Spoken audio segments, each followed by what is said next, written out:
Welcome everybody, how are we doing? Man, there's a lot of people here right out of the bat. I might... Is that not loud enough? Okay, it's just my headset is turned down then.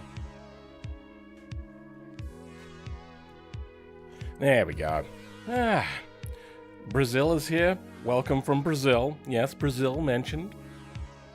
Watching the screen through his glasses. Wait, really? You can... I reckon you can see that. It's just the truck at the moment. I was just sharing the stream on Discord and whatnot, so people over there that have notifications turned on for that specific thing will have that working. Watching from the Midwest, Netherlands. That's a broad spectrum of people. Oh, I suppose it is that time of year where there's more people able to stay up at whatever time they want. 4 minutes in? Yeah, it was a fairly short intro today. I did most of the prep work for the stream during my prep of the stream because I needed to do a few little things. One of which, as you saw in the thumbnail, I very quickly made the engine into a prop for, like, the engine props thing. It's not perfect. It is just the engine as opposed to a prop, but yeah. I might actually improve upon that and put a jerry can next to it so at least it can run.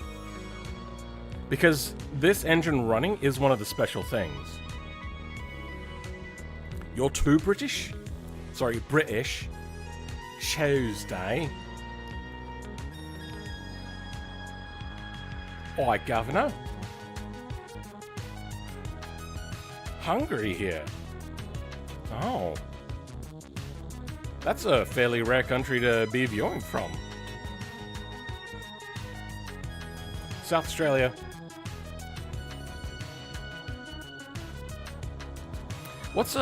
I think Hungary is kind of known at the moment for the hair transplant capital of the world. It's like one of the things that it's known for. Or am I not thinking of Hungary? I may be thinking of something else. You just finished Hamilton? I want to see Hamilton, but just never got around to it. Argentina? Oh, a lot of South Americans then. Go eat. I swear they've never heard that one before. Oh, France. Hair and teeth mainly here? What? Oh, that's Turkey. Oh. It's a little concerning. There's a place called Hungary right next to a place called Turkey. I'm joking. I don't actually know if they're even next to each other, to be honest. I'm not that good at geography. I concern myself with the geography that matters to my existence, which is mostly just my local area.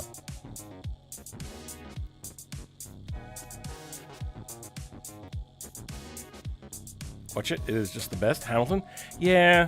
I feel that I want to watch it with somebody. But all my friends locally are in a less than ideal mental state and tend to just want to veg out at home on their own and just doom scroll. So hanging out with people at the moment is not really a done thing? Is that the right way of saying that? Poland, the most based country? I mean, I know Germany really liked it.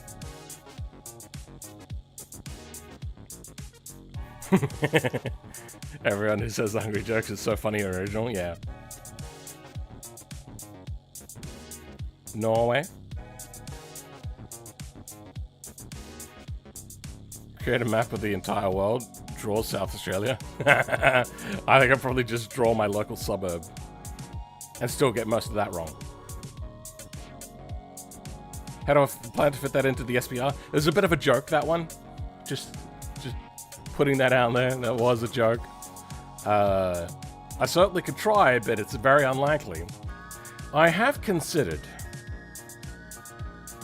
putting the engine into oil starvation mode and just mounting it vertically, and then you can kind of fit it into more things. Put it on the SPR? Oh yeah, roof rack mounted. On a trailer. Have you watched Stranger Things? If so, what do you think? I really don't like horror. I have huge anxiety problems. And things like horrors and thrillers, generally they're garbage. So I've never really been into them. But then when it came to things like Stranger Things, it was cool, but it was just unpleasant. I also just don't like gross things, and it does get a bit gross. I've never liked things like surgery TV shows. Ugh, disgusting. Happy Tree Friends and Friends? Ugh, hated it. Or was it just Happy Little Tree Friends? I can't remember what it was called. Can you see it in the MD series? That would probably be one of the easier ones. Let's just show you just the kind of size that we're dealing with. It doesn't fit in the T series. I like funny shit movies. I don't like shit movies, no.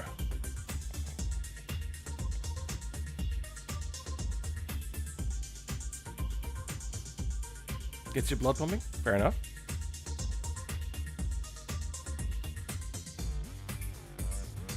The drive shaft thing would be possible, though to simulate how it would be in real life is quite difficult, because you would probably snap that drive shaft 100 times. You'd have to come up with a custom coupler design, which has the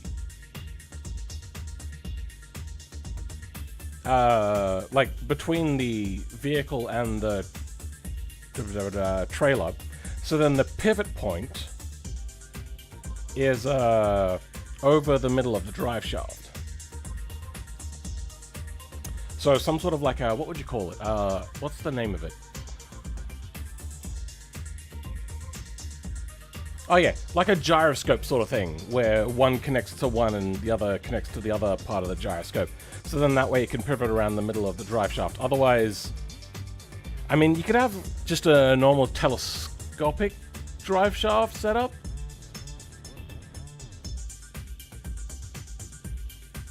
But anytime there's any sort of pivot in it, it's going to create massive torque differences.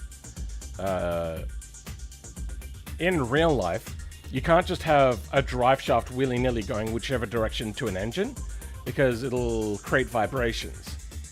I think what it is the engine and the differential have to be in alignment, but not necessarily... Oh, so have to be parallel, but not necessarily in alignment. So you can't go like this, or have the differential at an angle. It has to be like this, and then you can move the engine up or down. That is something that I have thought about doing, is now that I know how to get the dot product, which is a difference in alignment. So a single dot product between a vehicle pointing forwards and another vehicle would just be like the difference in angle between my forwards and where that vehicle is. But I can also get a dot product for my alignment and then alignment of another vehicle, and then be able to tell what the difference is in angle between this vehicle and that vehicle. I'm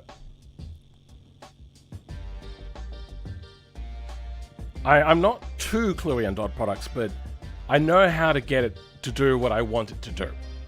I'm not a maths major or something like that. How else would I explain that? Go with that. I can find the dot product between the engine alignment and the differential alignment fairly easily. I'd have to create extra nodes or move nodes around. My problem is I would have to live update the AV, which actually wouldn't be too hard. I wouldn't even need to, say, grab both AVs. I would just have to grab the AV at the differential and have it multiplied by how much the dot product is out by, and then just figure out the factor of which it would change, and whether it's a straight 1-to-1, like 1 degree is 1 extra RPM sort of thing. But it's not only that, it also, as it rotates around, a normal U-joint for a drive shaft is not like a CV shaft, which is a constant velocity thing. So as it rotates, it changes speeds if it's not in alignment.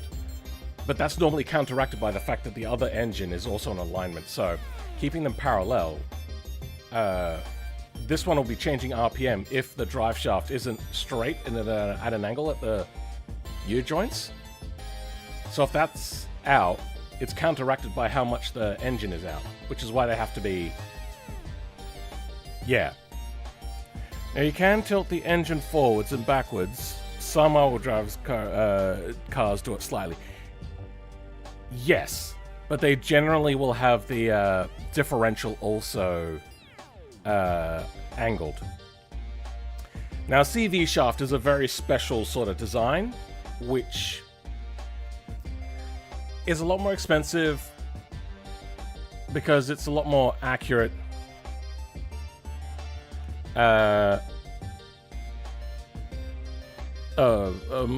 more precision, I would say, in its engineering.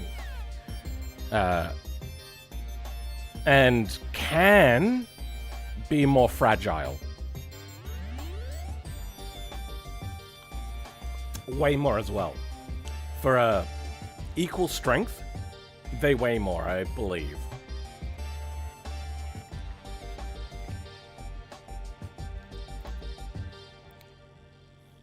So you would be able to simulate this behavior thanks to relative position. Not relative position. You'd have to do relative angle. And to get relative angle, you'd use a thing called dot product.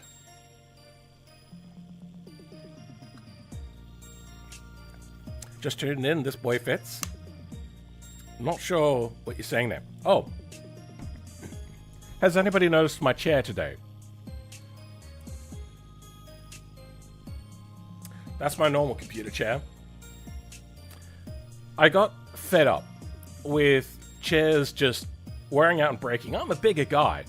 That chair was meant to be for 150 kilos. When I started using it, I was 130, and it immediately started to collapse. And then I propped it up, and it collapsed in different places, and it just kept on collapsing. I'm now 110, and it still keeps collapsing. I gave up on that chair. Basically just done. And then I realized I had an old computer chair that also broke. It's never the base that breaks. So I thought, I'll take the base from that. And I have a seat left over from an XR6. Which, if you don't know what that is, that's the Australian Ford Falcon Sports 6-cylinder version. And I welded up a bracket yesterday. And that's what we got.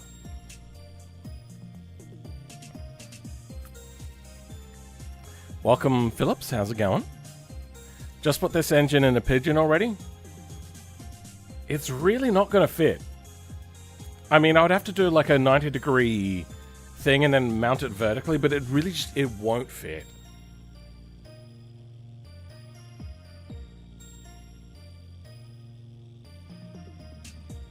You notice the weight loss? Yeah. It slowed down a lot over the last couple of months and actually stagnated. But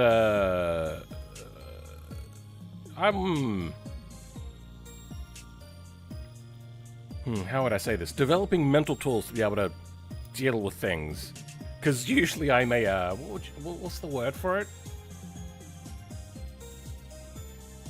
Not an anxiety eater, it's a stress eater. That's the one. I'm a stress eater. I get stressed easily. I am currently editing, and I'm guessing the next video will be out in the next week. I'm guessing part 2 of 3. I'm very sure it's going to be 3 parts. I very much doubt it's going to be 4 parts.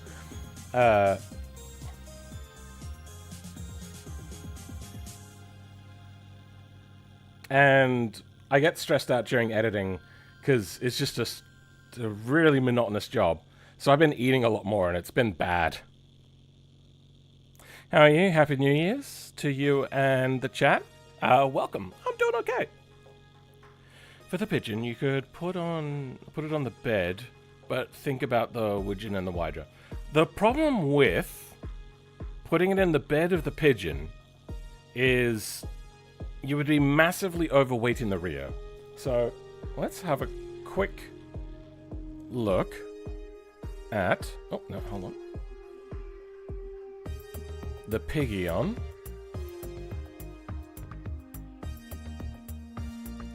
Go with this. That was the wrong thing to do. Whatever. You know what, actually? Hold on. I'll show you what I did just before stream. I don't have a config for it. Oh, okay. That's the normal engine in this vehicle. I have to fix that.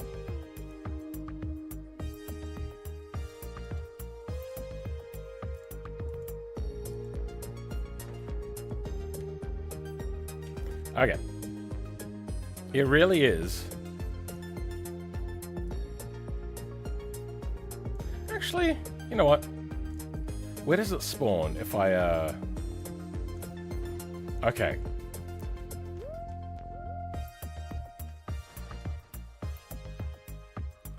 It barely fits.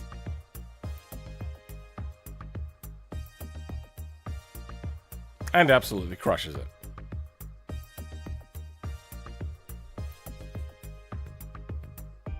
Okay, maybe I could actually get that to work.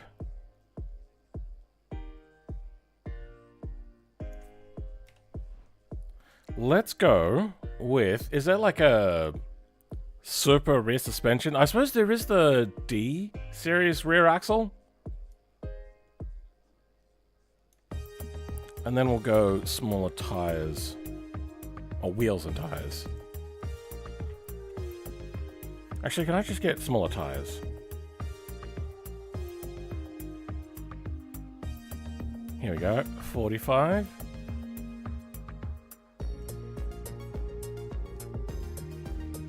And then, what about the suspension?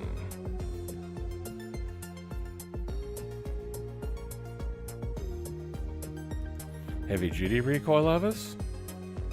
Okay.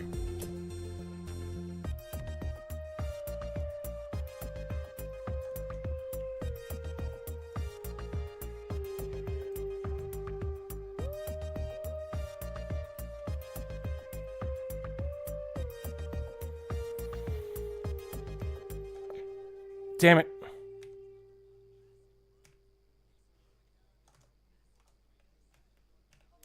Okay, I'm gonna turn up the audio first.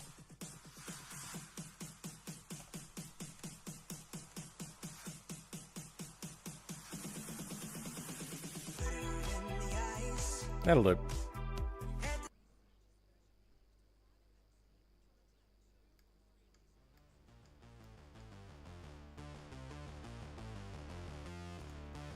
Okay.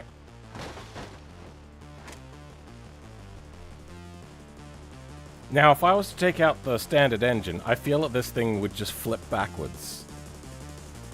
So you would have to run a counterweight on the front, kind of like what a forklift does with counterweights.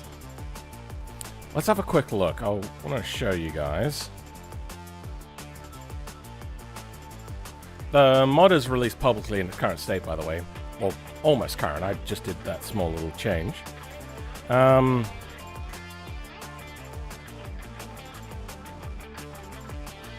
Wait, what was I talking about?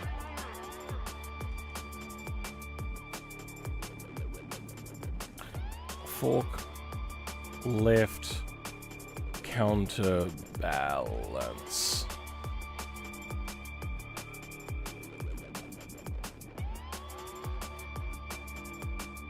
Counterbalance. Wait, maybe I'm not thinking of forklifts. Maybe I'm thinking of diggers. Okay, kind of. Quite what I was thinking of. Okay. Trapdoor. Yeah, these sorts of things. Oh, wait, no, I saw. Here we go. That's what I was imagining. Does the new digger have anything like that? Let's have a quick look. I've not actually spawned these before, by the way, so I really don't know.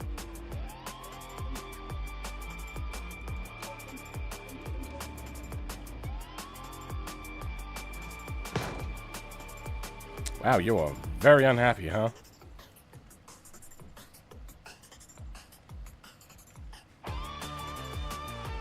Ah, it's got the counterweights on there already.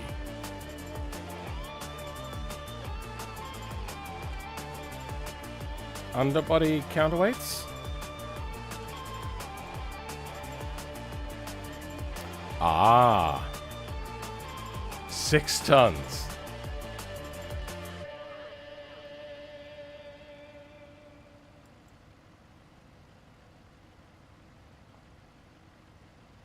Concrete, okay. I don't think I can quite use that for what we want to do.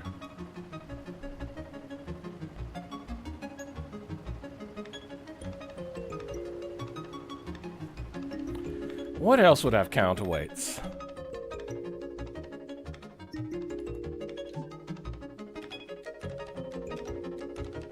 I don't think this comes with counterweights. I don't think anything comes with counterweights.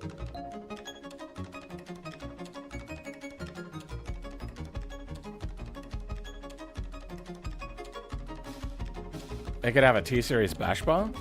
Maybe. I did make the P-Series a long time ago. But that was fairly light. I suppose I could just model something up and base it on something else.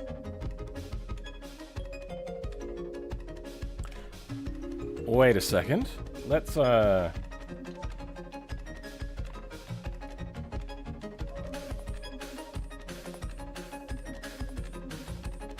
not what I want. Front bumper. Where's the square tube? Not really. Bumper accessory? Nah, it just has... Oh, it's actually teetering.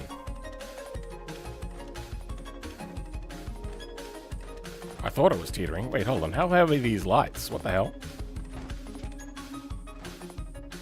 Okay, those lights were enough to make it teeter less. Now let's see what happens when we take the end guy out.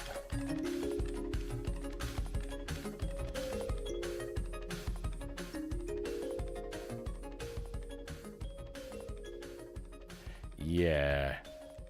Okay.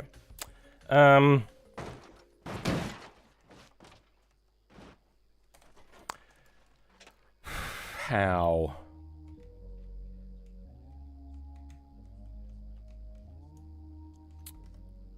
What I want to do is grab the frame from something and use that as a counterweight. Sorry, use that as a mesh for the counterweight. And I'm thinking something like a big bull bar would be the go. Which ones of these has a bull bar? I suppose it just has to be the T-Series, right? What does the MD have?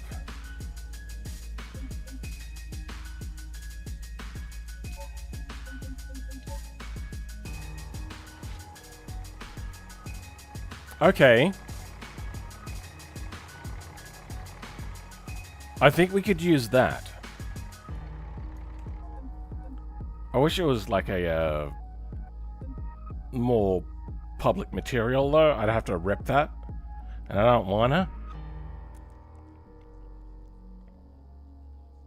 What else? I'm gonna look at the D series. MD series push bar? Maybe. See, I was thinking I was gonna model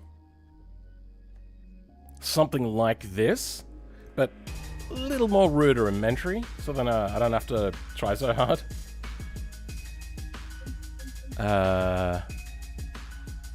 This probably has a public material, so I could probably do this without having to rip the material from their files. What does that look like in here? You know what? Yeah. And then I just rearrange it a little bit.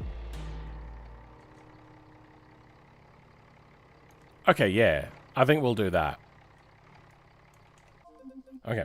Remove current. And I'm going to make this adjustable so then you can use it for other things as well.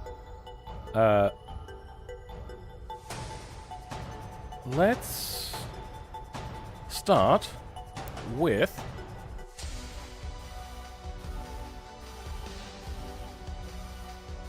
the pigeon. Okay, so vehicles, new folder, Pigeon, in there.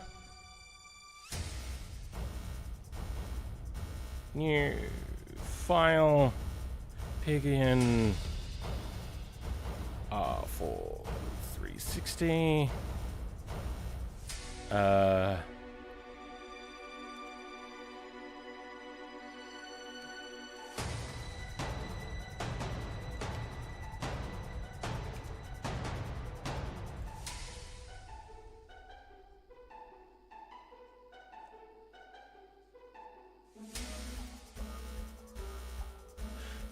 Why is slots an issue?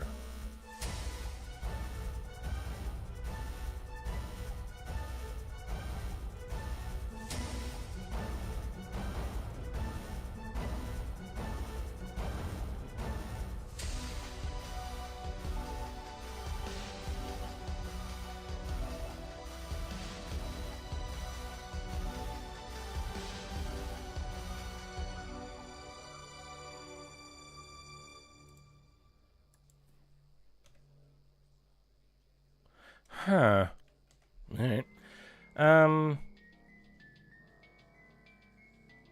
Big engine to small car time? Sure. It's what people wanted. How heavy is that well-oversized engine? It's meant to be standard weight.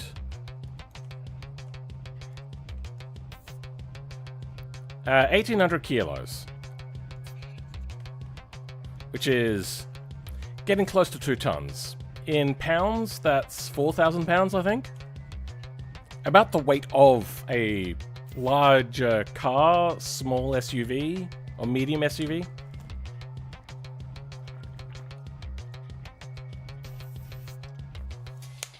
The MD, from bumper you saw, I know the pickup has it.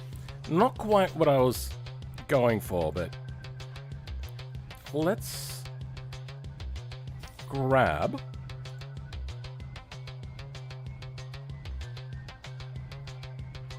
Do I have the pickup here? I do.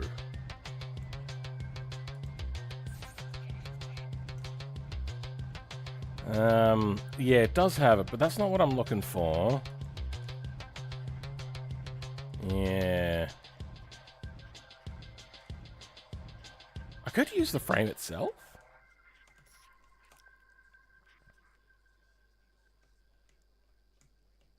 It does look heavy. I could butcher some stuff together, I reckon. Alright, you know what? Yeah, let's do that. I'm gonna grab the material from this. Trucks Mechanical.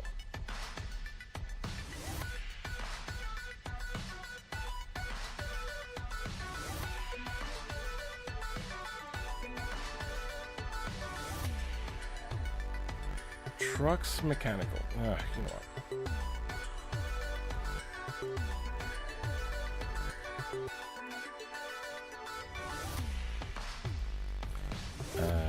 Zip grep minus I. Damn it. Common. Alright, let's see where it is. Yes, Phil, this is like exactly what I thought you should do with your engine. I honestly thought that it was bigger compared to the Pigeon. By the way, how does it fit in the Pigeon? You can rewind the video a little bit.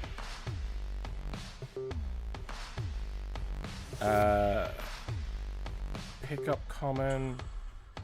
That's all in the DAE, and I don't want that. Ow.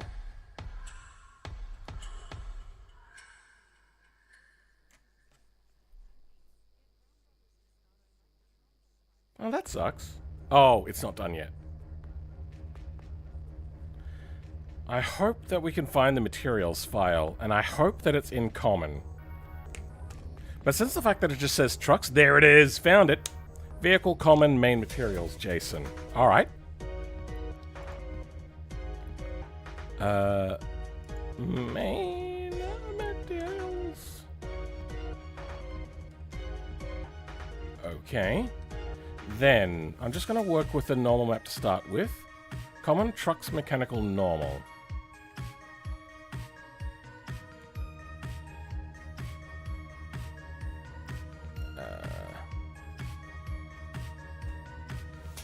PQRST Rock Mechanical Normal.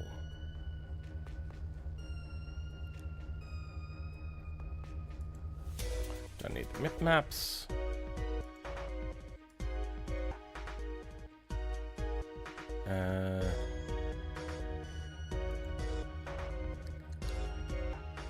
That's wrong.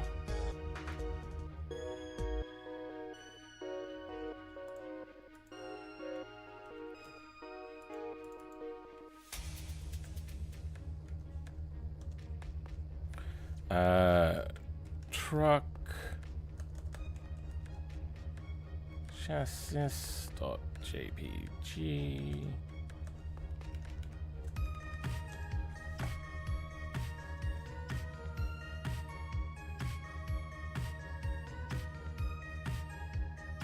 Oh. Whoops. Export as.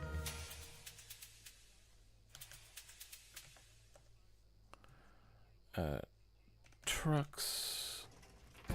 No. Yeah. Truck chassis normal dot PNG, I should say. Okay. Just so that we know what we're working with in Blender.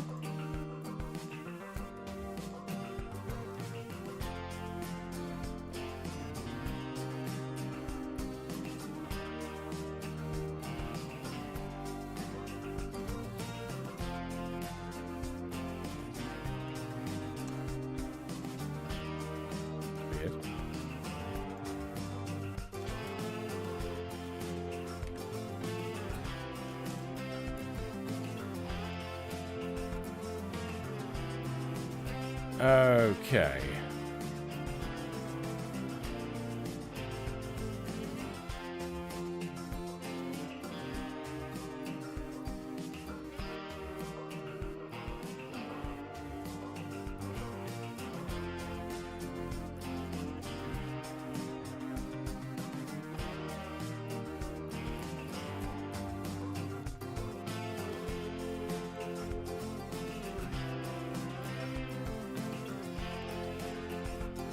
Why is this not working?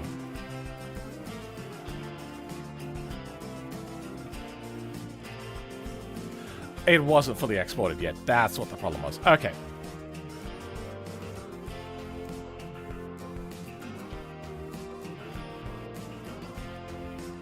Okay.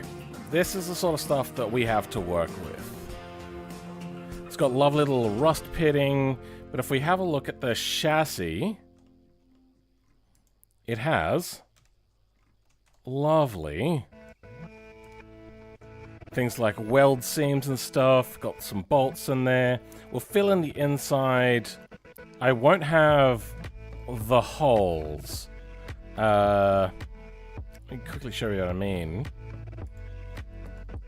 Like, you got these little holes here. I'm going to try to avoid those. Oh, I thought they were bolts, but those are the holes. Okay.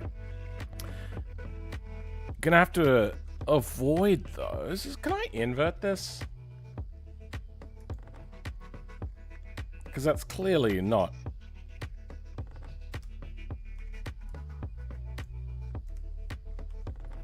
exactly what we want. Yeah, these are meant to be holes, not dents. Closer. This way I don't have to make my own materials. And if you're wondering why I'm trying to avoid making materials at all cost, you're going to want to watch my next stream. Oh, sorry, next what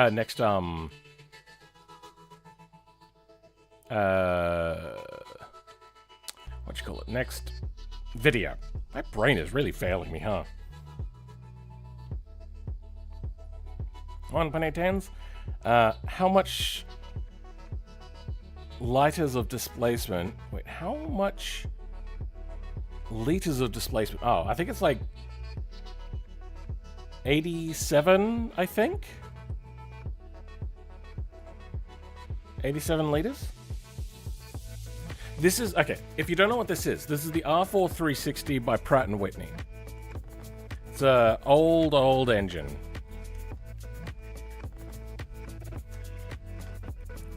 It is this thing. So we tried to get it as close to real-world stats as we could. Oh, okay, you know, that's... I thought 18 cylinders, that's not right. 28 cylinders. The standard version has 3,500 horsepower. Don't know why there's ones with less power. Maybe there's some sort of reason as to why they wanted less power. But then there was also the turbo version. Now, I did actually make some headway with the turbo a little bit after the stream crashed for the umpteenth time on last stream. But we'll go into that a little bit later, I suppose.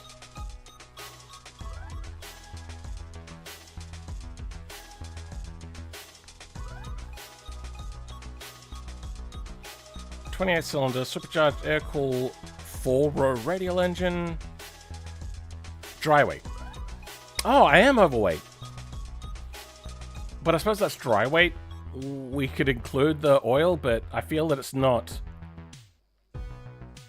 100 kilos of oil. Wouldn't be far off, but I think it was only like 70 liters of oil. And I'm guessing it's a liter to a kilo, approximately. I don't know. I should probably reduce the weight a bit.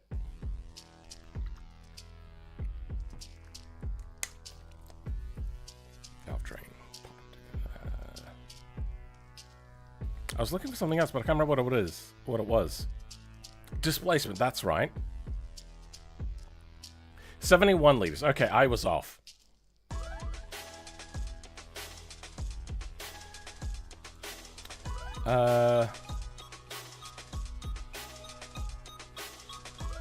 What does that look like? I suppose that's lots of holes. We want to avoid the holes, or just put bolts over them. Which actually might be what we do.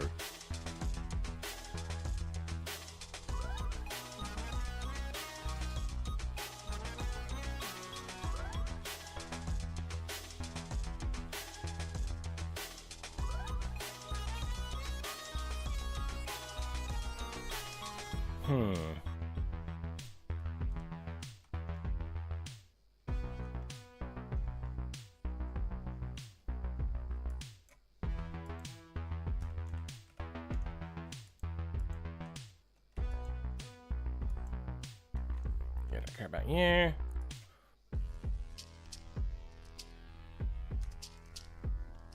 Oh, okay.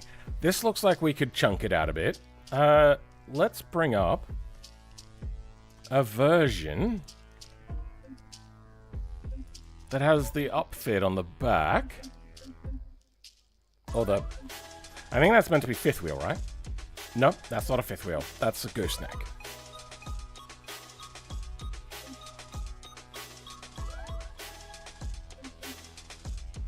Does this have it? I can't remember which one has it. Is it this? No. Anyway. Upfit.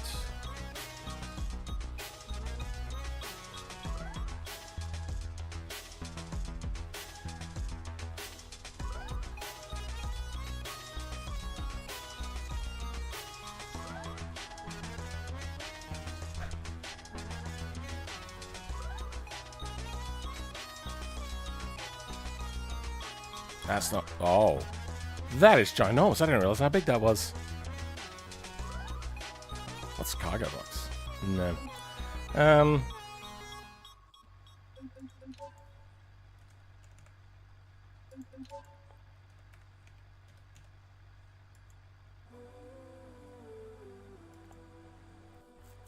Ah. The truck nuts. Alright, what are we... What's this called? This is called the gooseneck. Okay. Let's search for goose. Okay. Can I search inside of here yet? Oh, looks like I can. Oh, it doesn't allow me to search for just goose.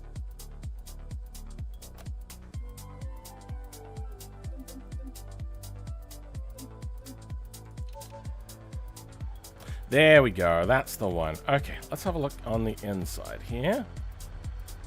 So, good. All right. That looks a little too rudimentary for me. I'm going to take the bed off.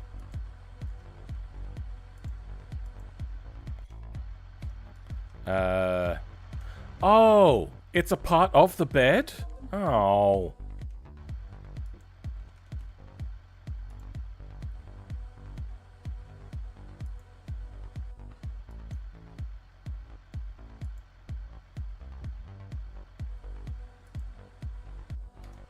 I'm surprised you can't have this without the bed. Anyway, moving to the edges. Yeah, okay. What does that material look like? Yes, okay. I think we'll grab... No.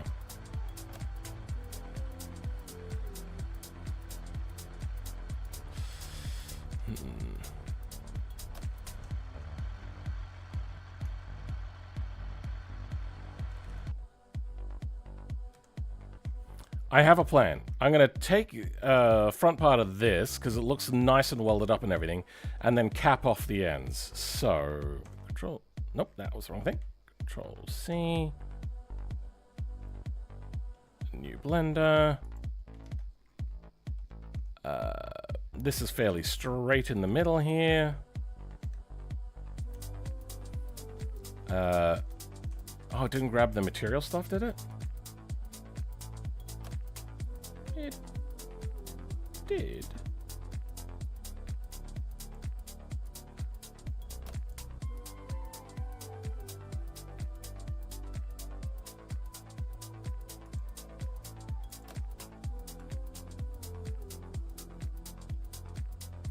Ah, there we go. Okay, I know what I did wrong. I just didn't have this open. Okay. What does this look like behind here? Clean. Good. Same here? Good. Okay. Now, does this look welded here? It doesn't. Does it look more welded up the front? Okay. Well, let's inspect it in game. Yeah, it just looks overlapped. For some reason, I thought this looked welded.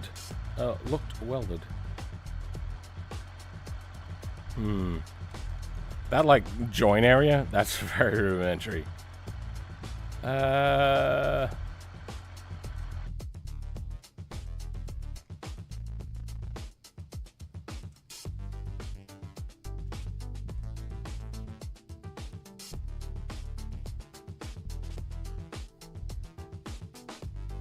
I'm just gonna grab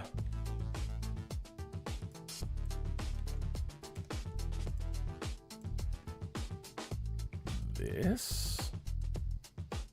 Oh, does this have internal all the way through? It has an internal wall all the way through. That's superfluous.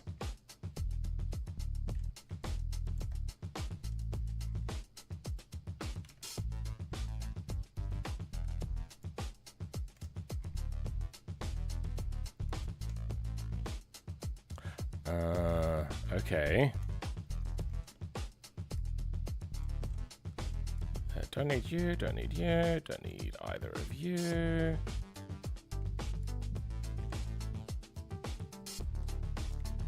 Okay. That looks good. Alright. Oh, that's right. Hold on. To delete these things. And we'll just have a bunch of these.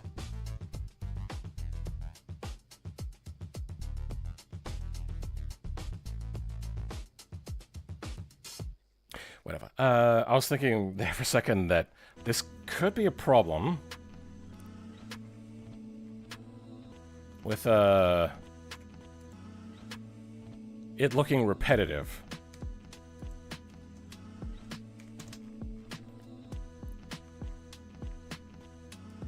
You know what? I have this. There.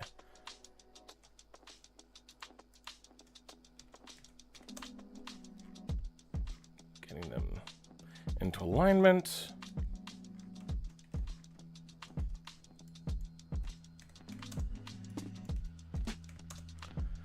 Then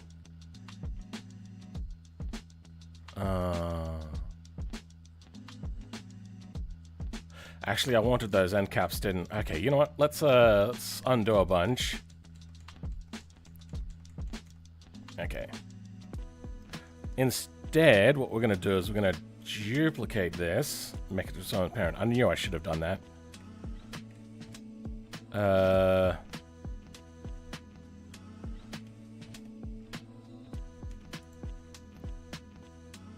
I bet you these are mirrored.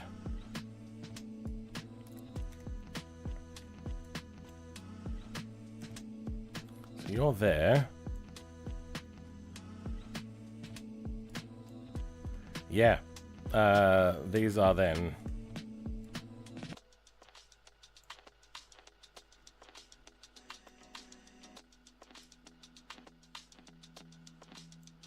Yeah, okay. They're exactly identical. What else? I suppose I could grab like a section from here as well. So then it looks a little less the same.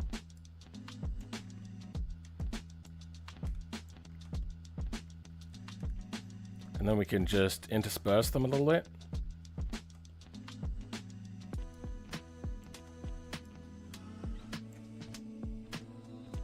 Yeah. Where else can we grab from? Looks like I think we can grab from here.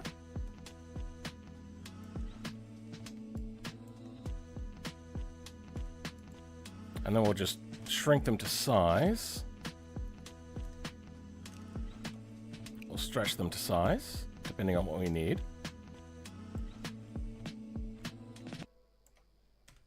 Okay. Original frame, go away.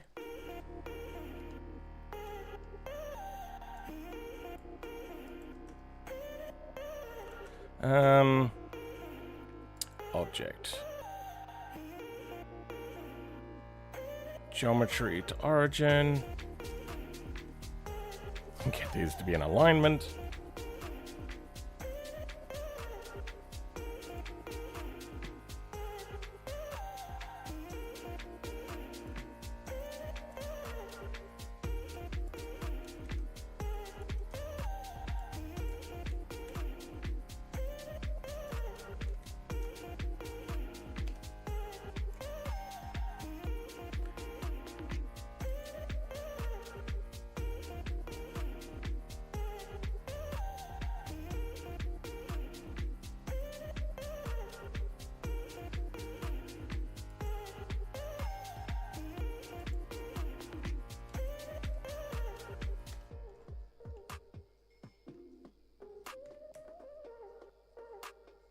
Okay, that's not working.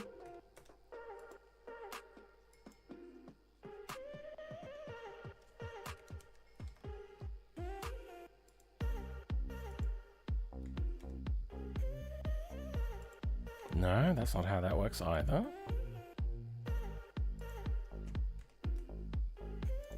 There we go, that's the one. Okay.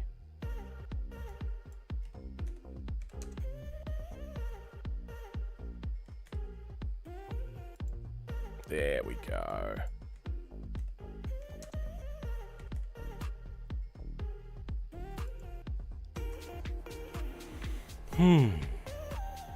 Did you manage to make the V100 work? Yeah, I did. Holy shit, the coil wine. I have had cards with coil wine before, and I know friends that have cards with coil wine, but holy cow. This thing sounds like a die grinder when it's running. I will be making a video on it though for my Linux Man channel, if that's something you're interested in. I'm going to start deleting the internals of these things.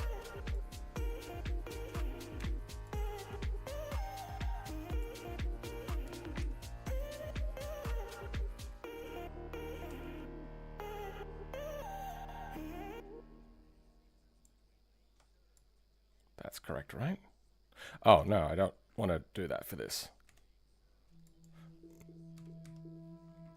There we go.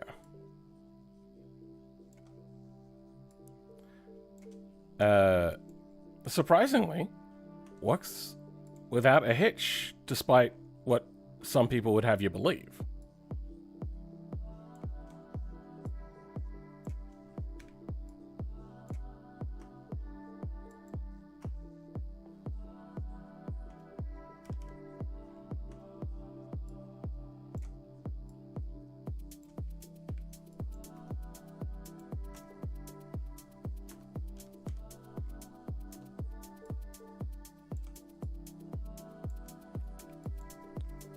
Okay, next we're going to turn that back off.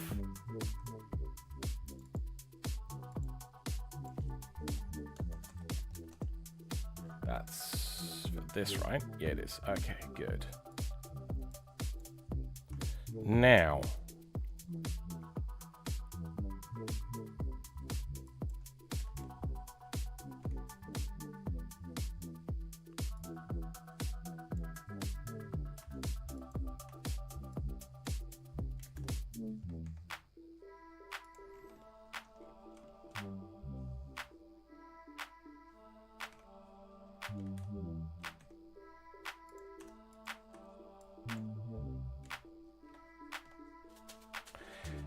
Now, do I have these be perfect? Probably not.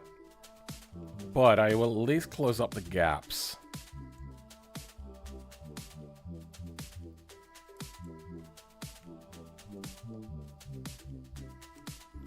What is happening here? Why is that weird?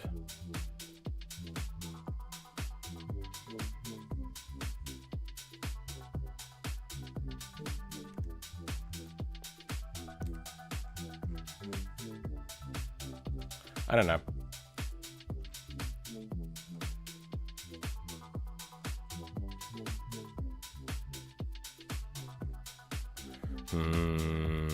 That is weird.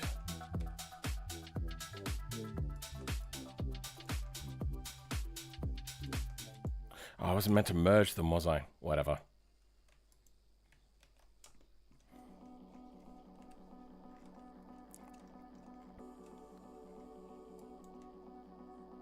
Yep, no, they're not aligned. Fuck it. That'll do.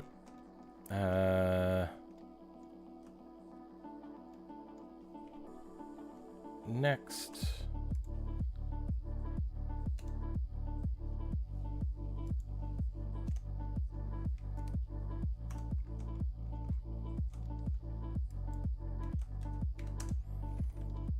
Good. Just don't want people to be able to see through it.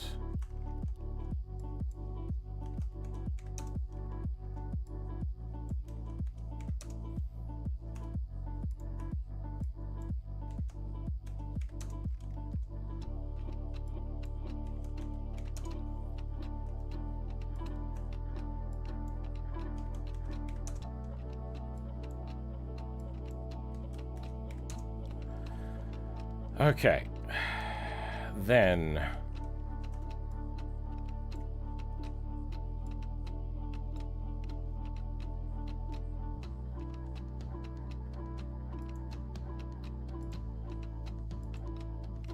right back here again.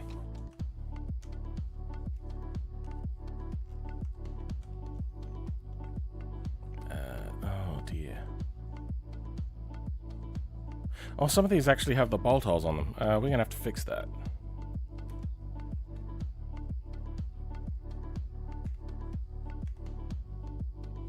That's not what I wanted. Okay.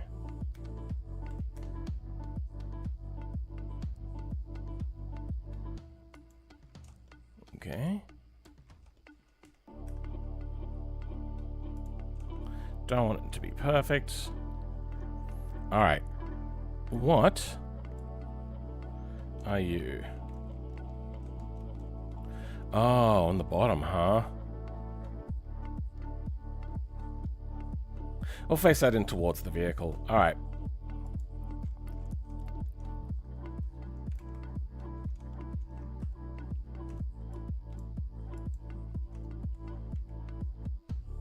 Now we're gonna have to duplicate this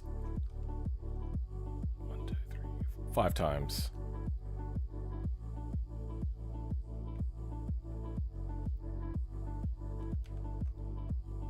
But we'll just, I suppose, do this.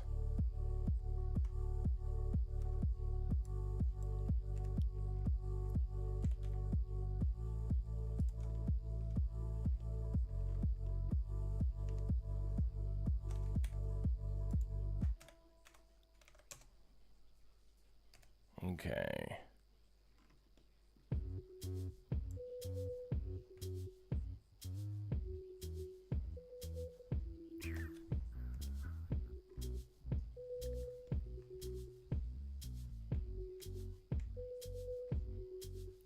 No, I want to flip.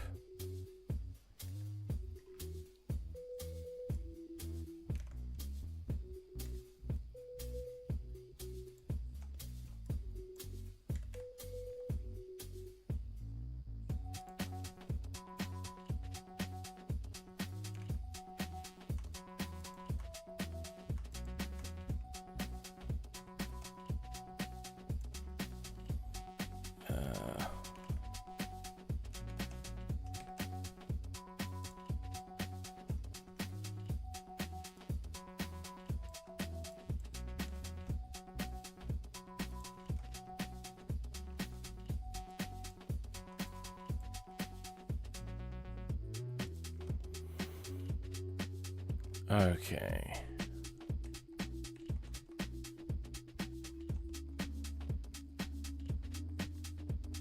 Oops.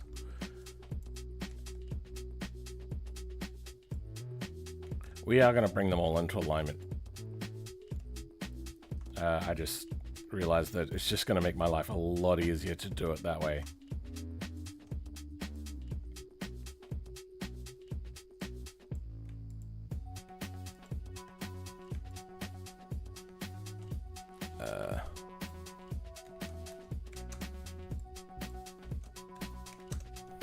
There. Don't care about you. I was going to go for the imperfection sort of look, but ugh, too much effort.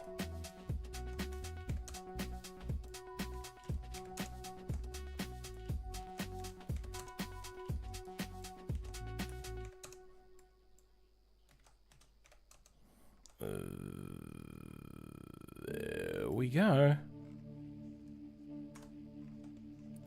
You might want to cut out the base color texture on, because those side supports on the side, there is an ambient occlusion mask behind them.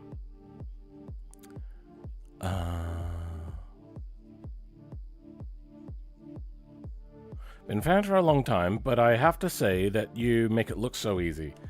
Experience, lots and lots of experience. Oh no! Damn it. Okay, we're gonna have to unalign this.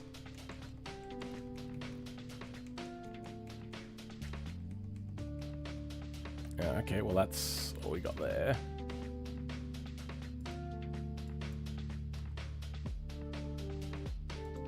Have to turn that off. Once you have an understanding of how to use the program,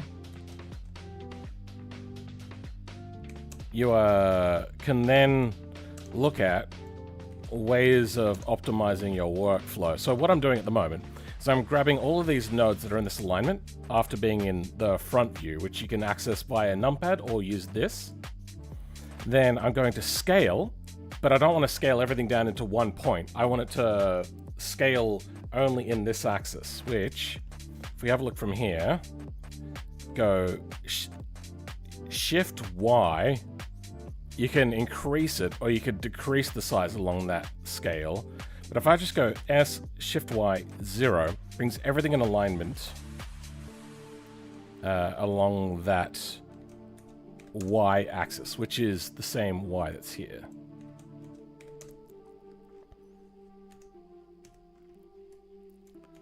Lots of practice.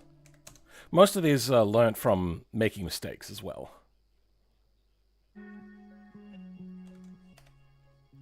I need 5 of these.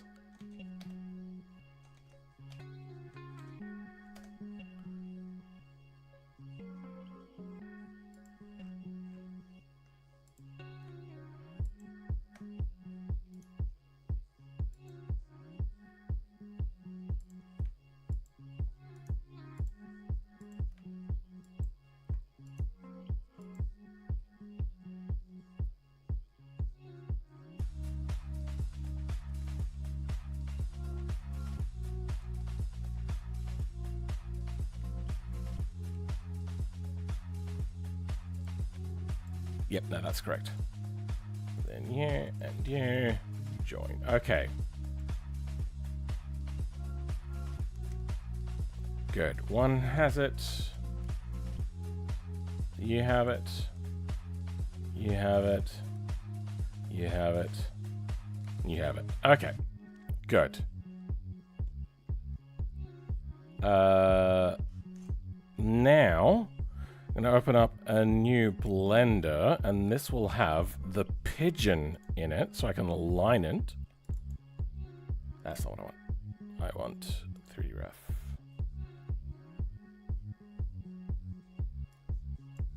Pigeon mechanical? No.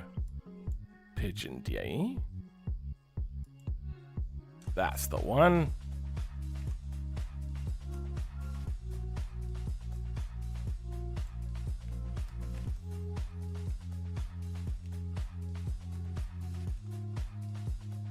Oh, I'm not done with these, am I?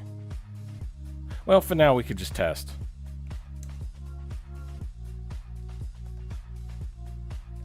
Ah.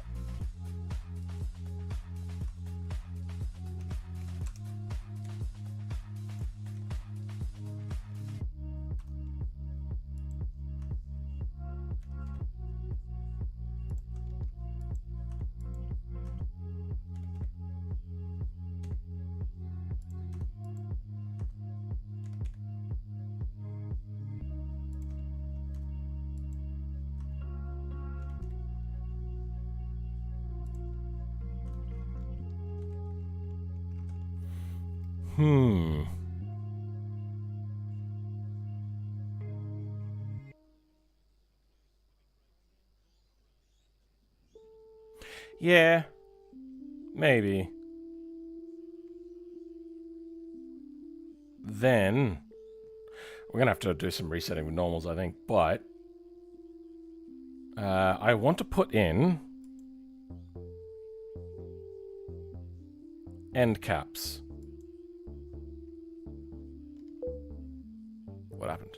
Something crashed. What happened? I crashed something and I don't know what it was.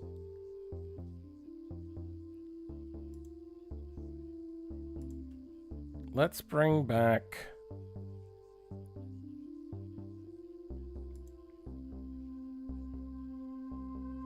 pickup.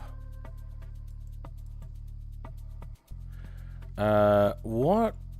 We looked at something that looked like it was a cap end, didn't we? I wonder what that looks like in BeamNG. Now, you said underneath things? No, it doesn't look like there's an ambient occlusion map being used. What about the chassis sides? No, I don't see anything there either. Okay, so that's not a concern.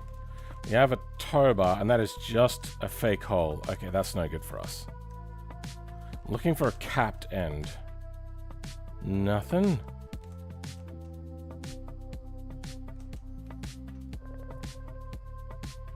And they're not great. I suppose we'll just grab a bit of metal.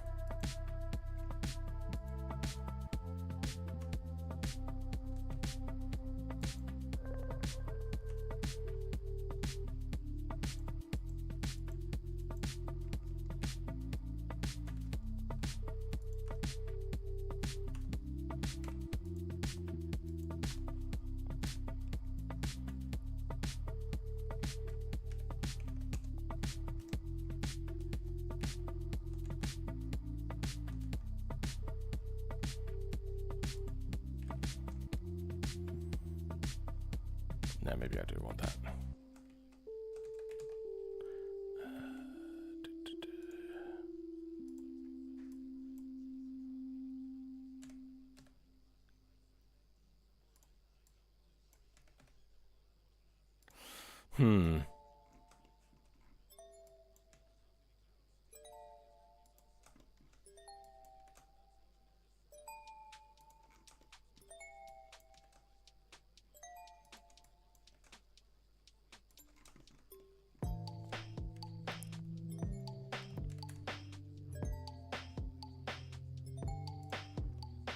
I think if I have it recessed a little bit, we'll at least get a little bit of shadow.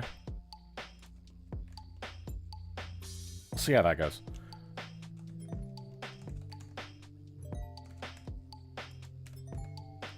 And then we'll have a look here. All right.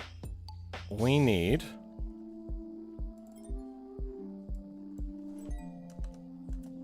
side. Need 6 of these.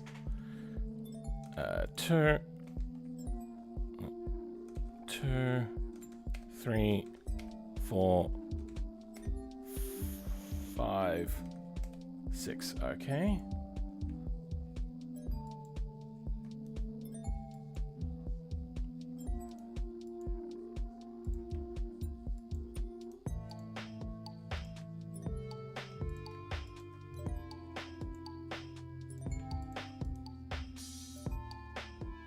feel I've done this wrong.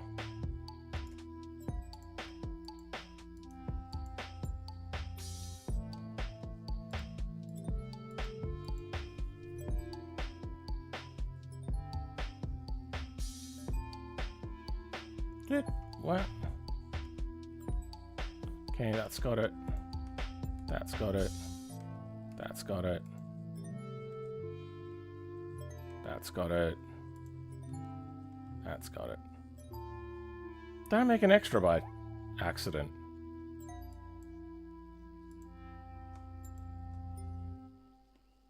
Have I got 6? I've got 5 objects. 1, 2, 3, 4, 5. Okay.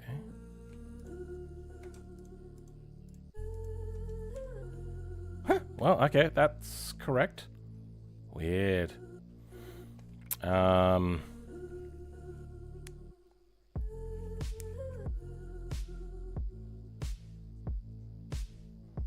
Let's start this.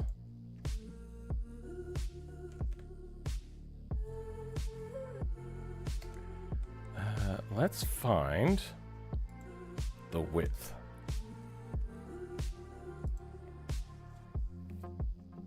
That amount.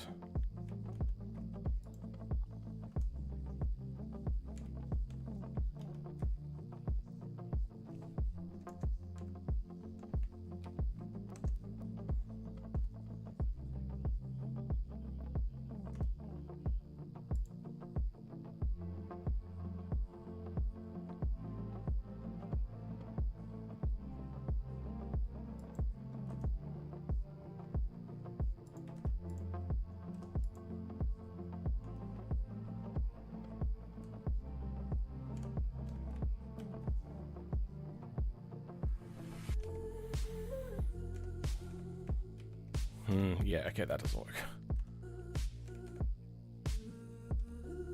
They don't need to be butted up against each other anyway.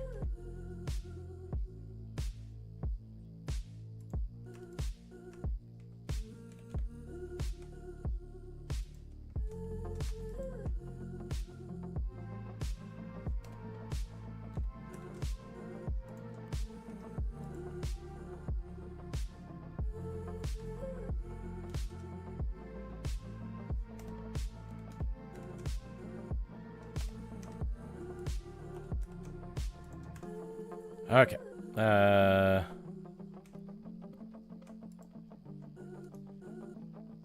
Join.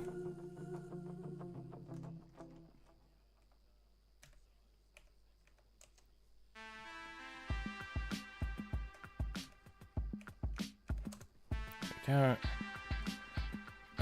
Then this will be pickup frame, counterweight. Hey, C1X, welcome back. Forgotten Master Ever collab. I remember trying to reach out to them a long time ago, didn't get a response. The problem with Forgotten Mustard is that he does silent videos, so it doesn't really fit my content creation style.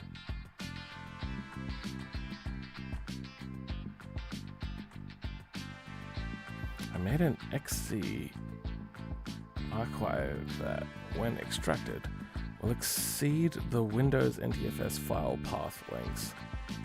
Limit even. I don't know. I don't know why you would do that. I don't understand. Love my channel. Thank you very much there, Landon SC.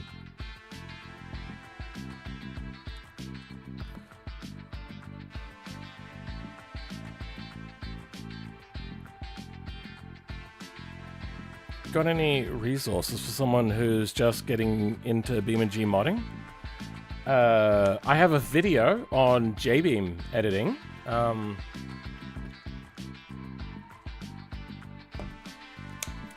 Then there's all of the BeamNG official documentation, which you can find on their website. Then after that,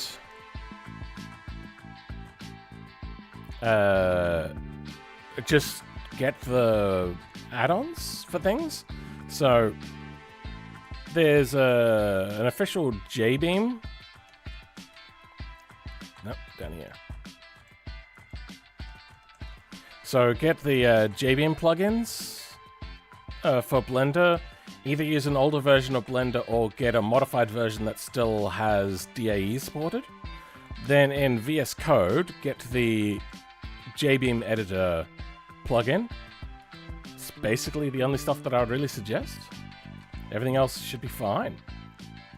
Okay, this is now good. I'm gonna put it here.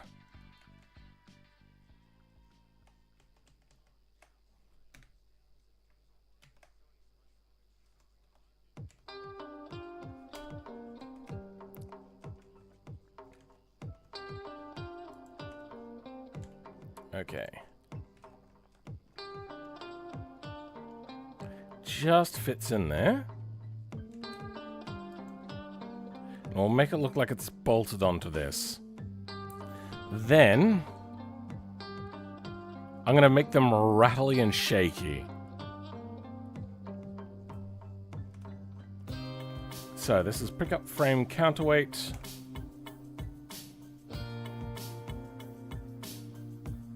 I should double check. Yeah, okay.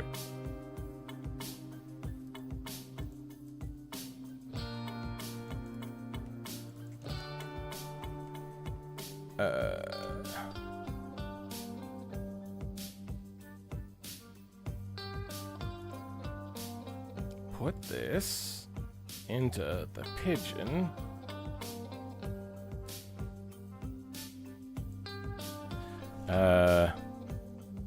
Wait, no, I didn't need that.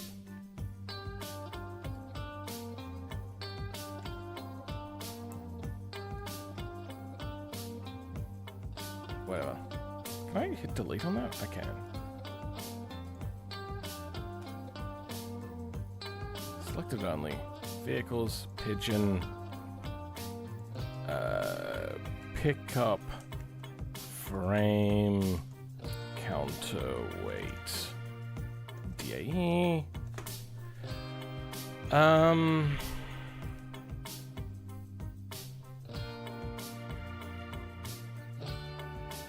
Then I'm going to want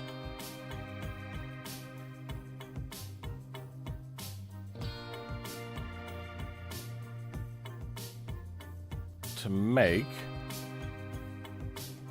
a JBeam for this. So in here, we've got, that's a standalone engine. We don't want that. We want the pigeon.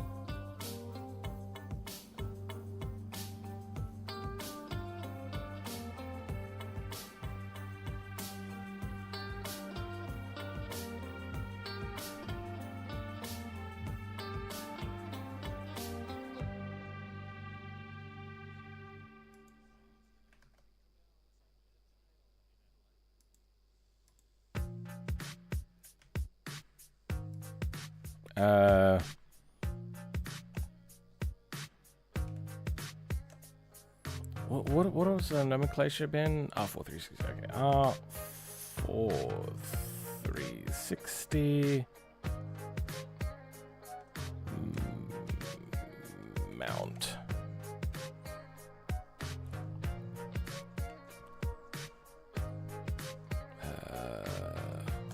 Mounts. Engine props. No, this is going to be piggy on engine. Then we're going to grab the offset stuff. And I don't know what the offset's going to be at the moment, but we'll just have that sitting there.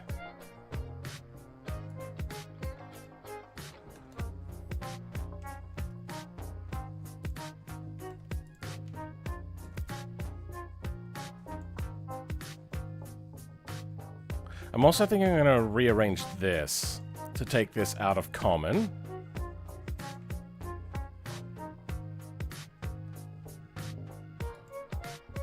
And then under the truck,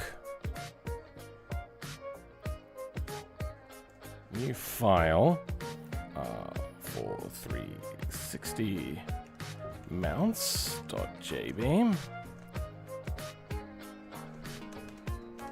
Now that's in here.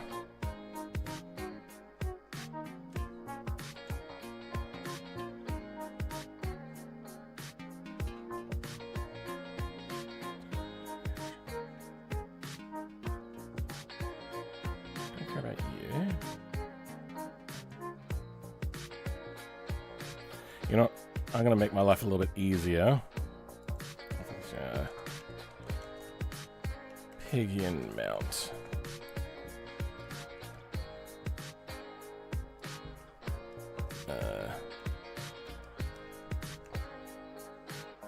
Semi mounts. Okay, now I can just look at the names up here and get them right. Pigeon mount. I think we're going to want this to be further backwards, which would mean making a positive offset. I don't know about the Z height,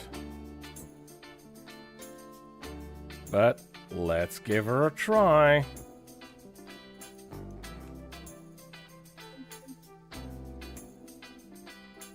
Remove others. Then, because we created some new files, we're going to deactivate, reactivate, Control R, F5, and engine. Oh, pigeon props, no. Pigeon engine. Nope.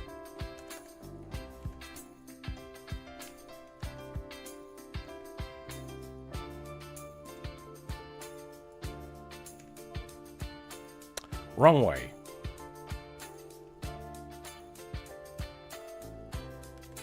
Add more rearward offset.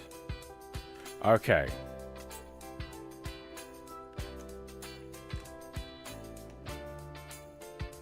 Too far.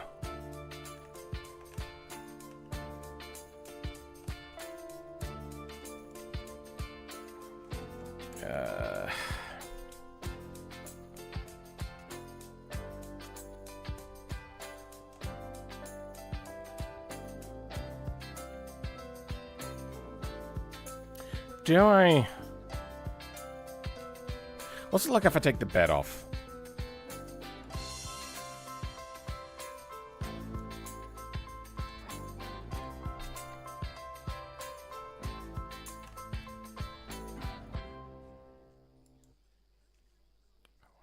Upwards. Let's go 20 centimeters up. So at least it won't clip into things. Don't push back. Don't push back. Don't push back.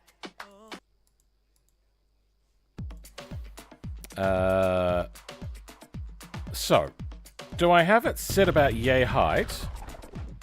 Or do I have it sit really high so then the impeller area, like, because I'm thinking at the moment this has to sit further back to clear the intake, or I have it sit above.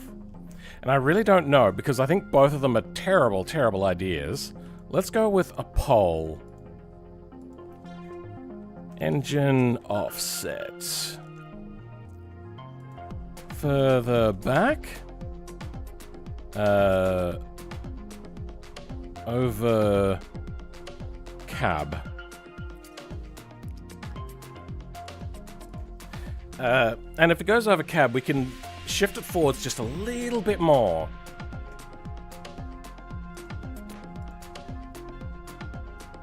I put Linux Mint on my downstairs PC and have been running a Minecraft server for me and my friends. It's pretty cool to SSH into it. If you're going to SSH into it, then get rid of Mint and just run a desktopless environment, like maybe Ubuntu server.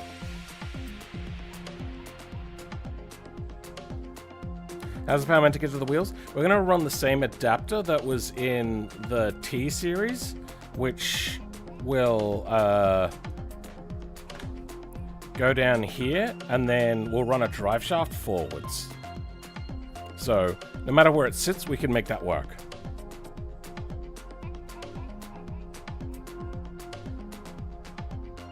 I reckon I could probably rotate this, couldn't I? And have it going the other way, and then have the drive shaft in the right place.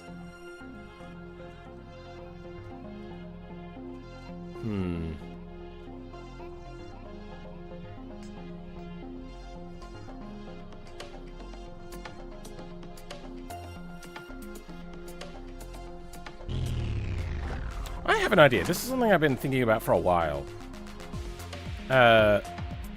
We've got diesel. Can we? And I know this is probably a stupid idea. Just forego.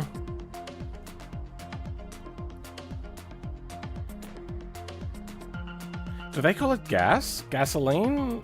I think it's gasoline in the code.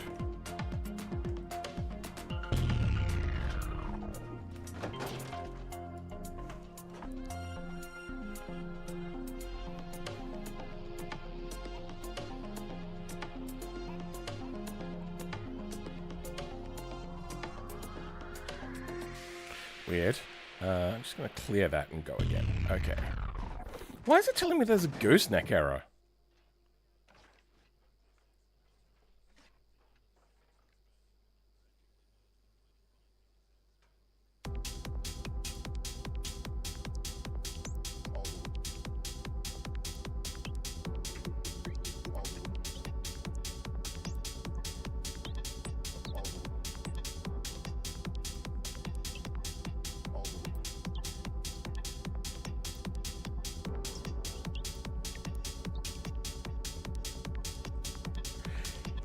Anywho, 71% of people are saying further back. Alrighty. Because even having it further up, then you're going to increase the pendulum that way as opposed to just being counterweighted over the back.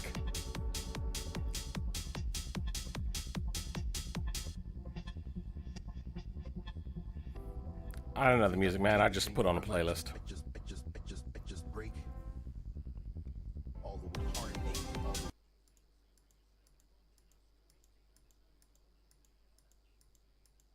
God damn it, Jeremy. How many songs did you release? God. Okay.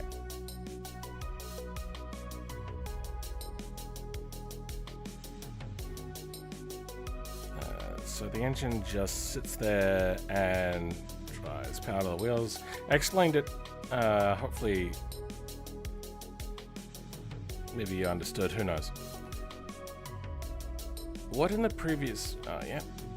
The pigeon is first. Yeah, just too many people were asking for it, even though it's really super impractical.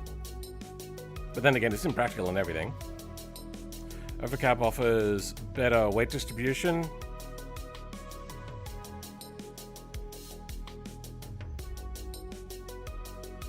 Diesel like diesel? Yeah. Gasoline? It's got diesel in it. You'd have to watch Bay Area Bugs to get that reference. Anyway, moving on. I'm going to have a look at what a pickup engine uses. Well, I suppose just any engine. There's some engines here. Good. Bastion. V6. Fuel. Gasoline. Okay.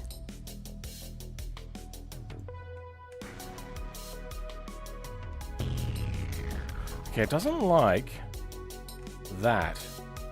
I wonder what happens now if I try to bring out the pickup that has it.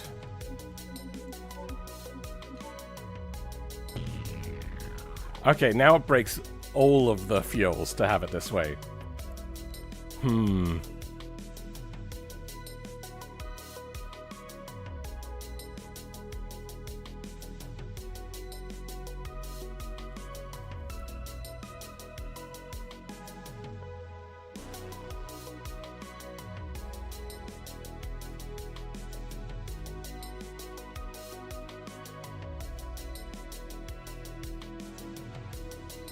I have an idea. I've already made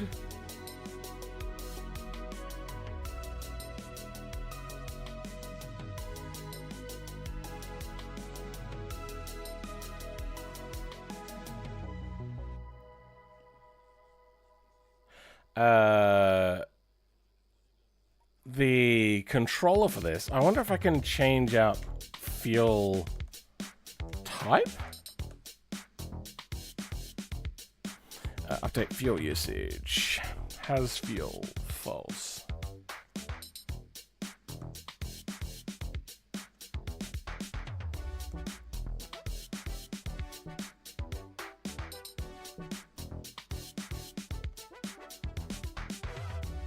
Fuel name? No. 69 references. I watch Area Bugs. Yeah, I even did a video talking about one of his videos, and he commented on it. I set my CPU temp sensor to I don't know what sensor.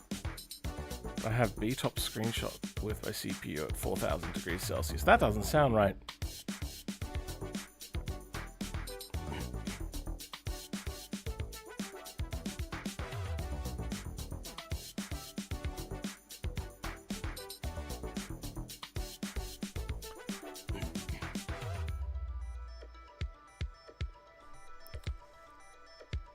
What we can look for is required energy type.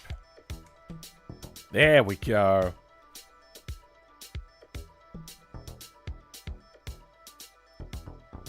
It's either equal to this or gasoline.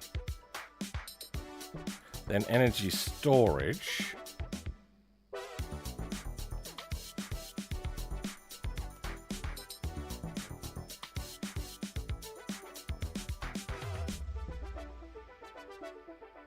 Okay.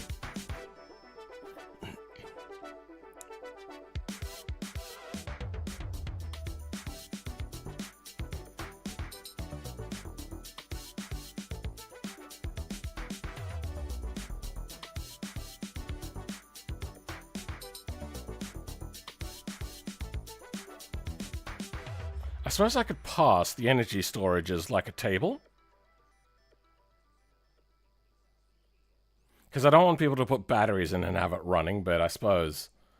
Do I care how people use it? I'm not a game developer. I'm a fun developer, I suppose. It wouldn't be the way of putting it. Required that or gasoline.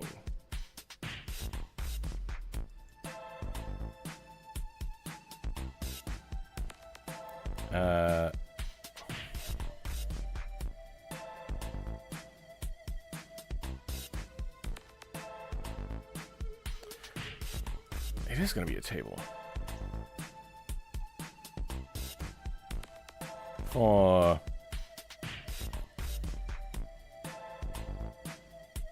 RT,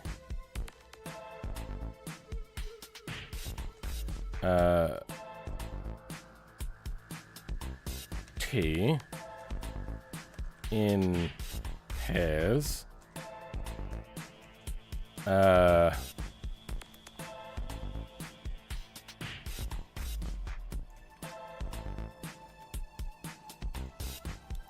do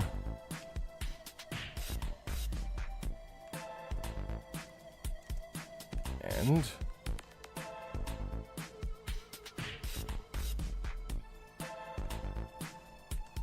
okay. I suppose we can close some of these off. Keep you for now. Get rid of you.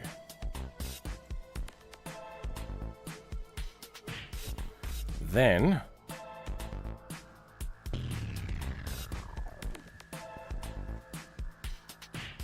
that's gooseneck stuff.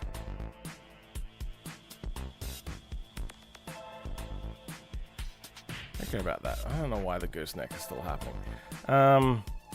This is the offset thing that I was using to make the engine work in the T-Series. I was thinking of using a very similar thing over here.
It's not even printing it, huh?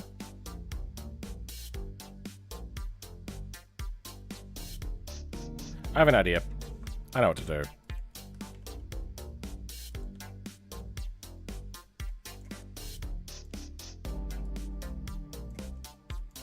There.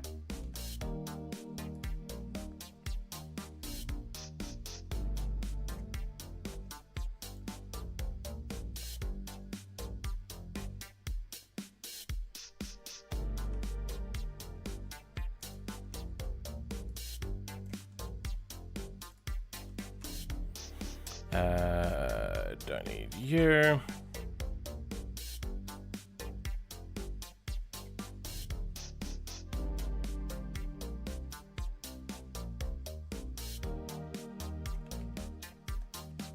That's not the one.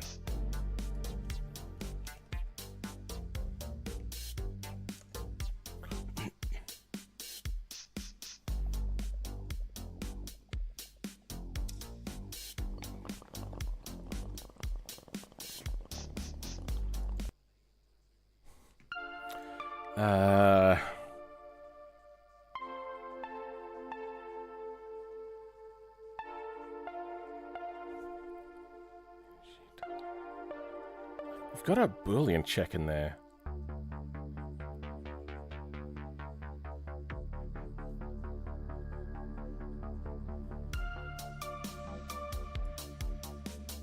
If we do this, or 2. Okay.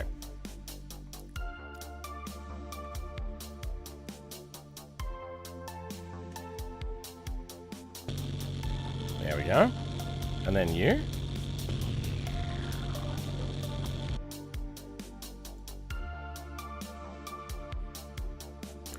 That should be spelt correctly, because I ripped it from here.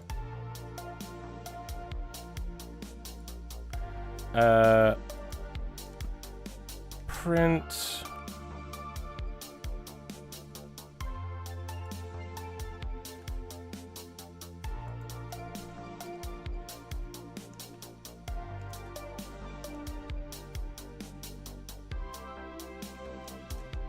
String that.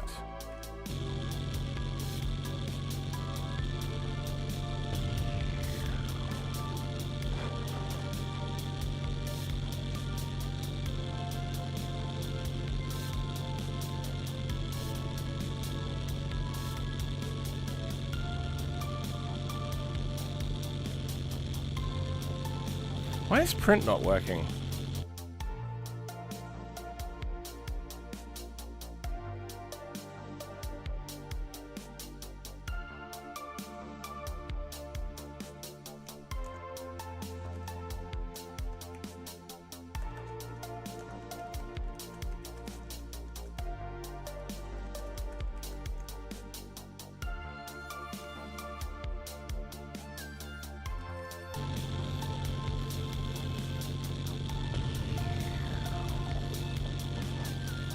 It does not actually seem to be working. Okay. Update energy storage ratios. That is under register storage.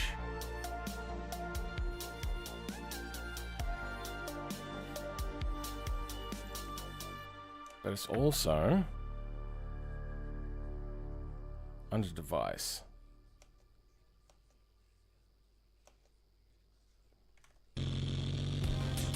Well, you're working, so let's try you out. Ah, it has to be... It has to match. Damn it. Oh. Then...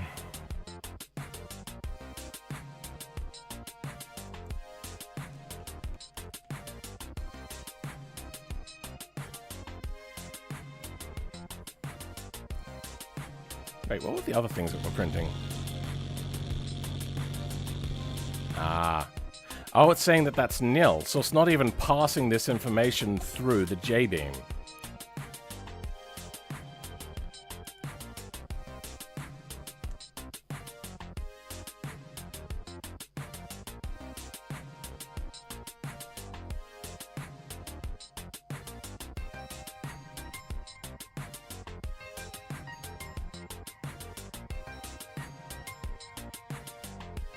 Ah, it doesn't want to get to here.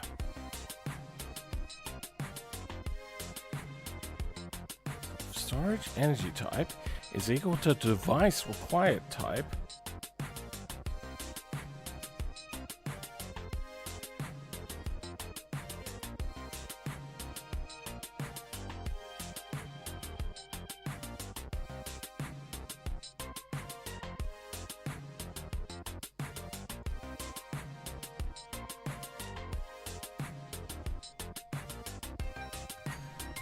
Or...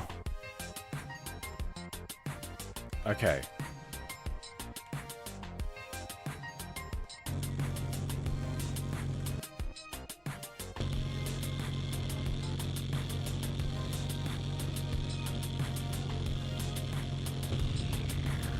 Yeah, so it's not getting to here either.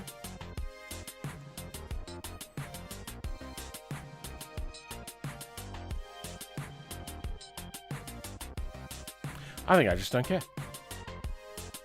Oh, but no, we need to get past this registered part for it to work in the first place. No, I have an idea. I know how to fix this.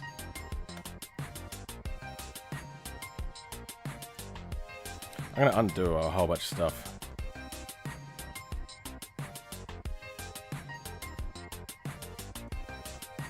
Good. Okay, that's all undone. Required. Here. I'm gonna cheat. There. That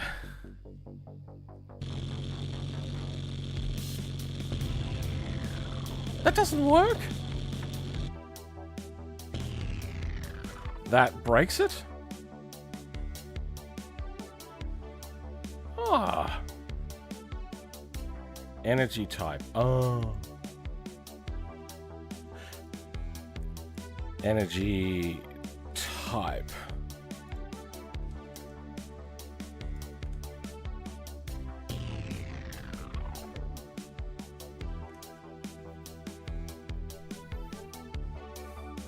Control Z saves the day. Yeah. Just don't do Control Z and then like undo the thing like really large amounts over a short amount of time. I did that once to quickly do a replay because I realized I wasn't recording for a time-lapse thing, and it corrupted my code horrifically. I had to revert it to like 3 days prior.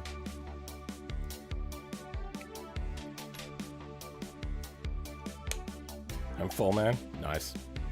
Jank code? Yeah, a little bit.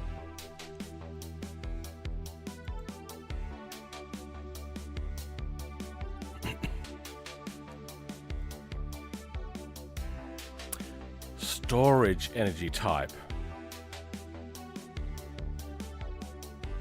Get storage name. Let's have a look at a fuel tank from a car. Which I think we have that in the pickup.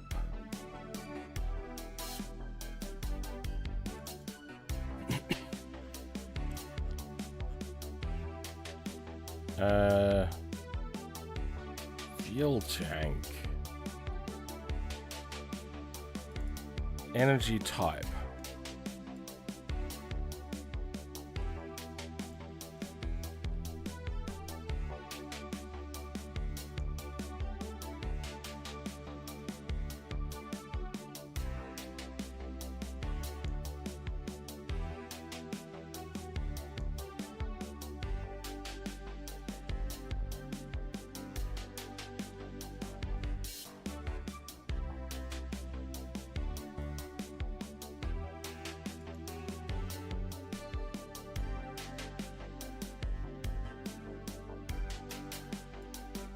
I'll do the trick here.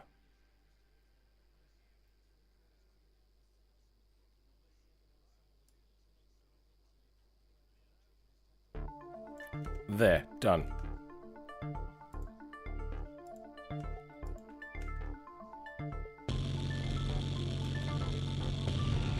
Why?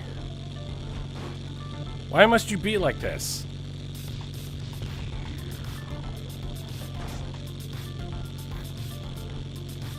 Wait, actually, does it even have a fuel tank? Have I taken it out? No, it's got it in there.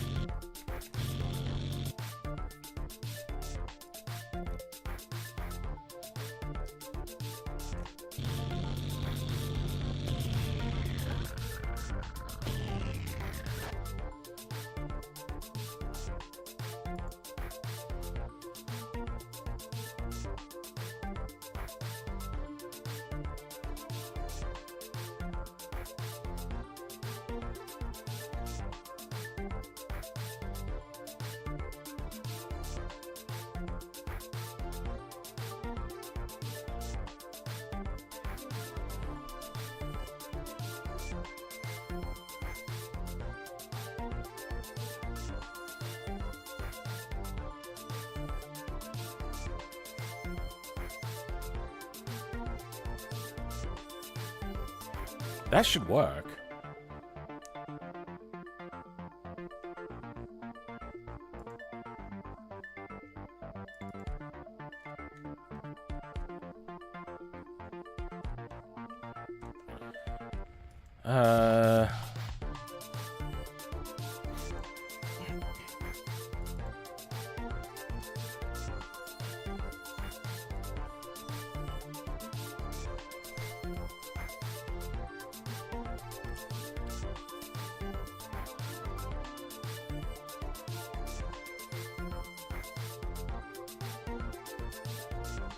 You know, I think that's only part of the equation.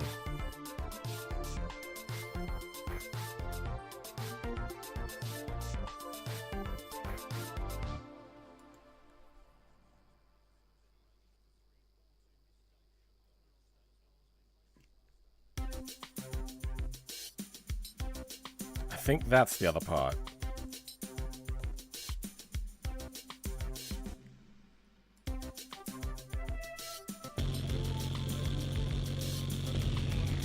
Son of a gun, why?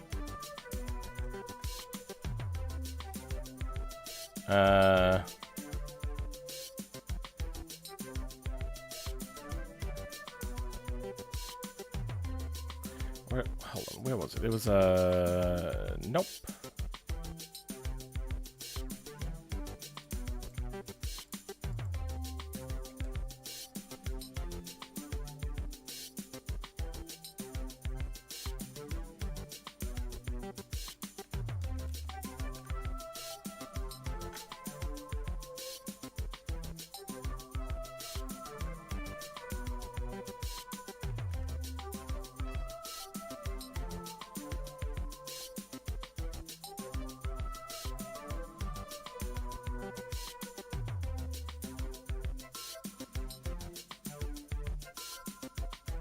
Shoot, I lost where are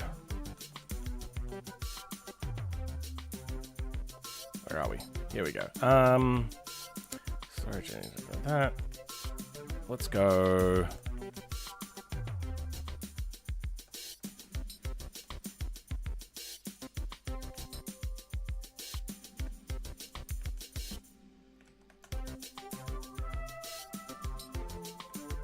Damn it, I lost it.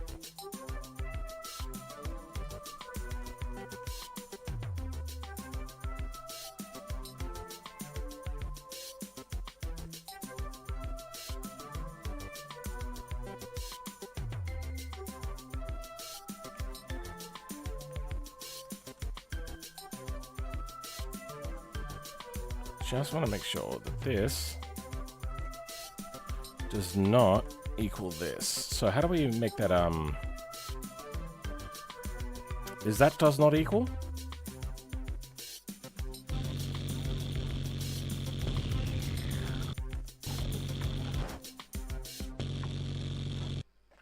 Okay. Huh? Update fuel usage. Okay.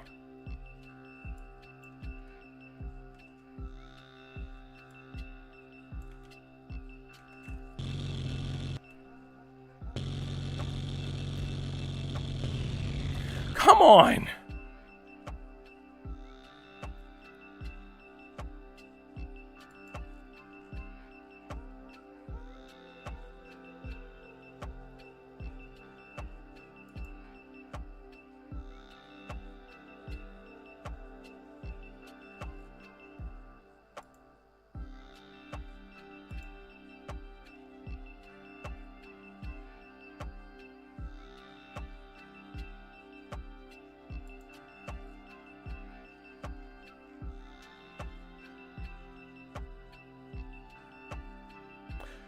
I think that's JavaScript you're thinking of for the does not equals.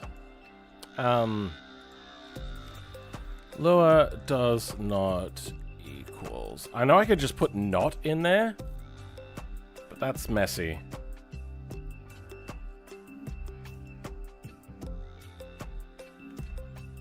Not.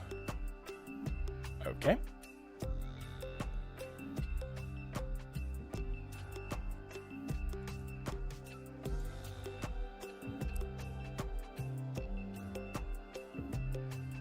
Yeah, okay, so we got the tilde for does not.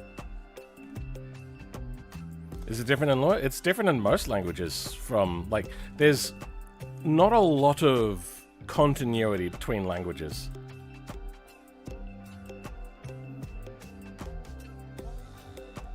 Okay, let's keep going with type.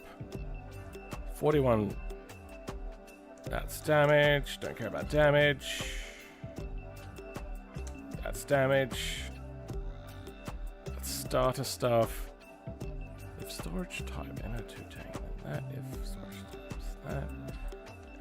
Is it? Does it not like getting to the else part? Maybe.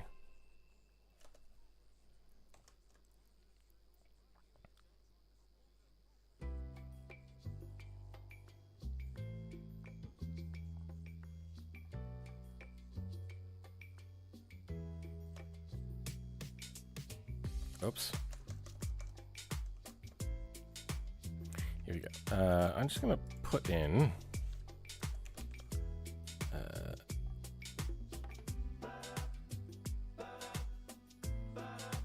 storage. No, not storage. Device. Energy. Store. No. It's required. That's the one. Required energy type. There we go. What else have we changed?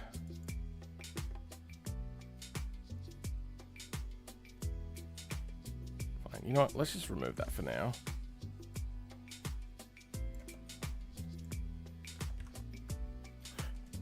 I doubt that's going to fix our problem.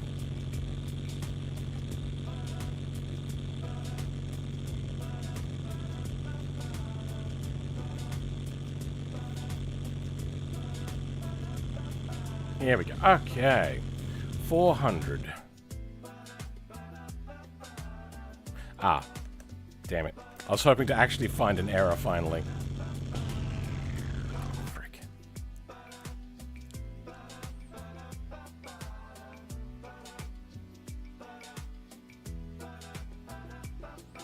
Why does it have to be different in every single language? That makes shit much harder to understand. I agree.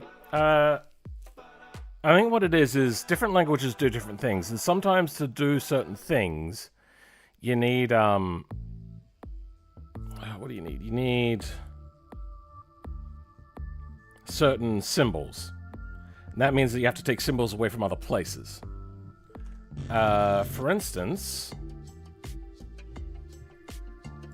this tilde equals is not great because that kind of looks similar to the mathematical symbol for approximately equals.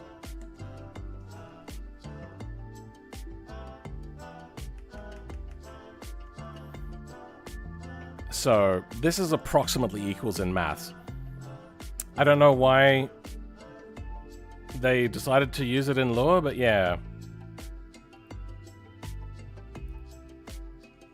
Wait, hold on.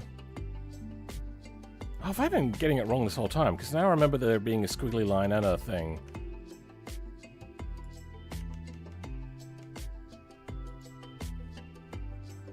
Almost equals to.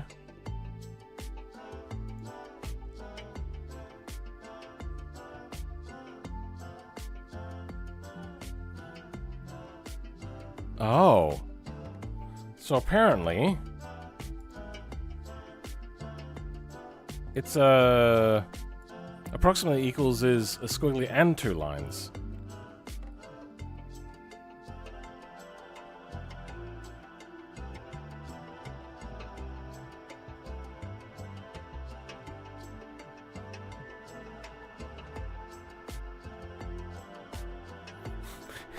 Okay, this is funny. Did anybody else notice this question is basically how different notations of approximately equals are only approximately equals? Oh, I like that.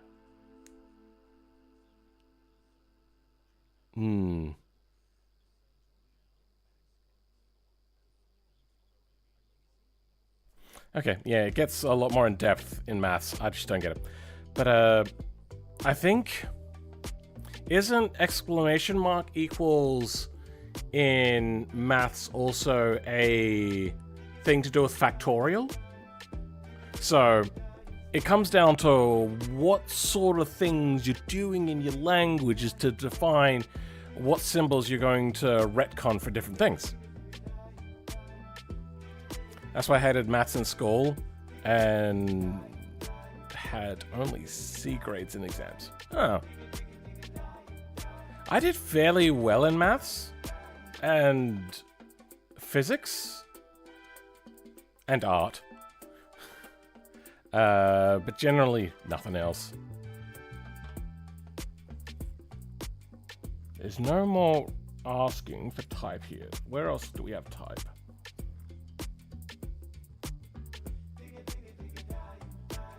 Deform group damage, don't care. Pipe condition, don't care.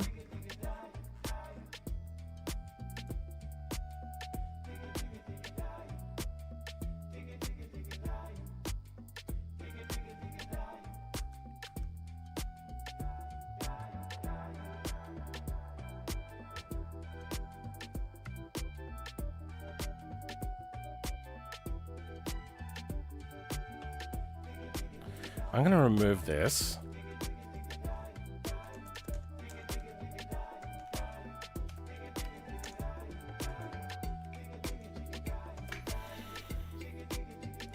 I hate that these guys don't use tabs. Just makes formatting worse, for me at least. I know there's a whole debate between spaces and tabs. Tabs are, I find, easier because then you're not going to confuse somebody doing a tab with whatever. I don't know. Maybe I'm just dumb. Maybe I don't fully understand the whole thing.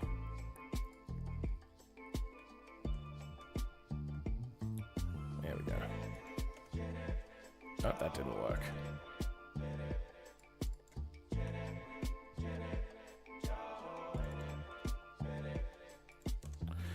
Okay.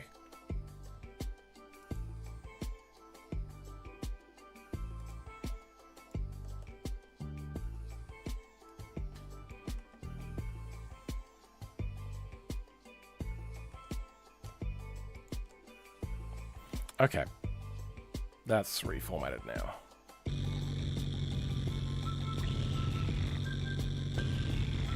Why?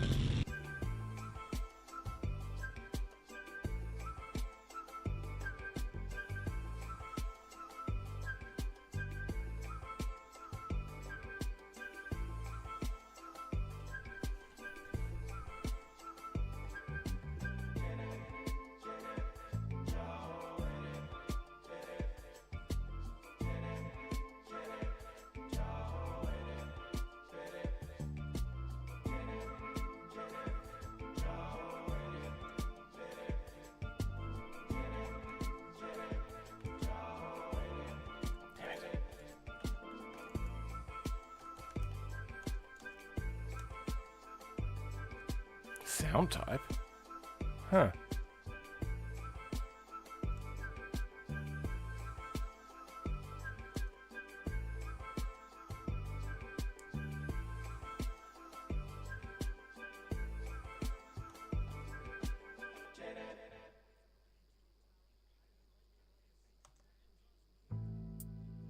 Wait, what?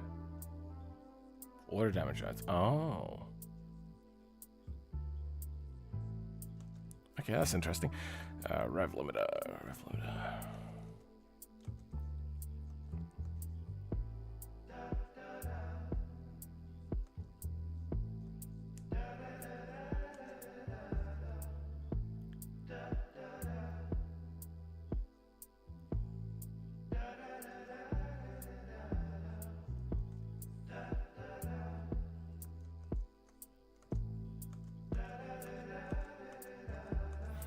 bunch of type things.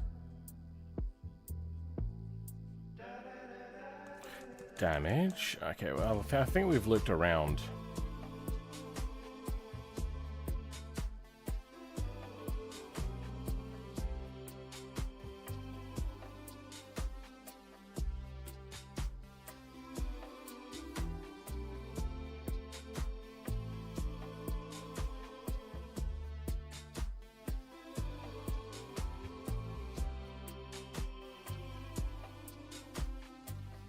This should be working.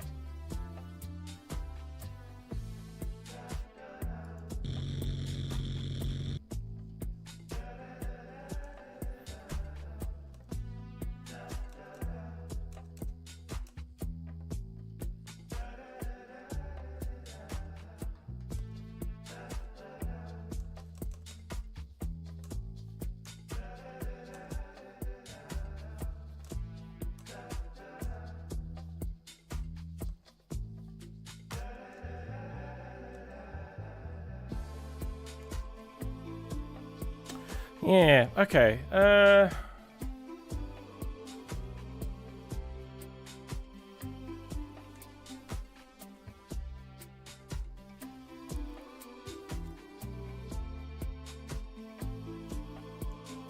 You know what? Hold on. Where's my, where's the little doodad that I redid? Damn it.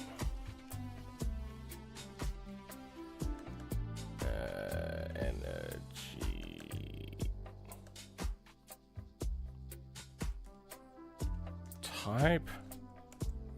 Here we go. Let's do a print in here just to make sure what's happening. Print fuel registration is working.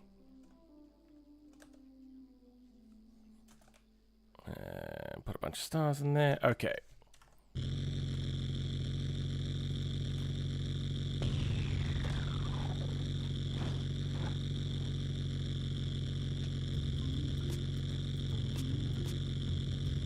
Okay, for the truck then. Fuel registration. What the hell? Fuel registration is working. Okay, so it's not getting to here then.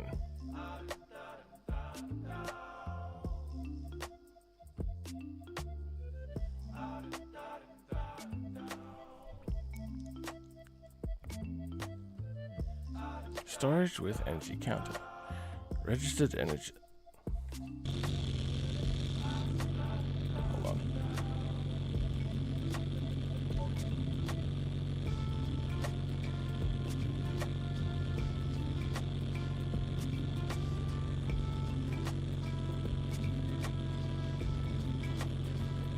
Fuel bomb. No, it is meant to have fuel on it. Okay. Okay.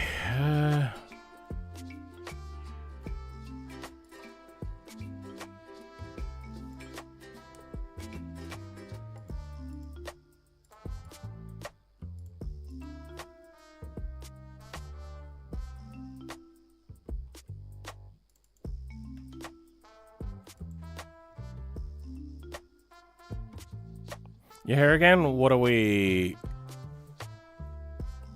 Corind in now? I'm just trying to get rid of the fuel thing.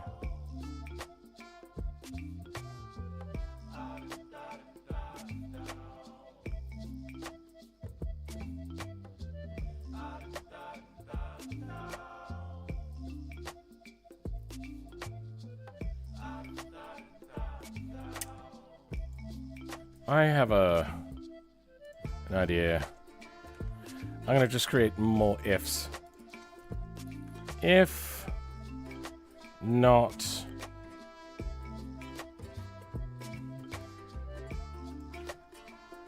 and not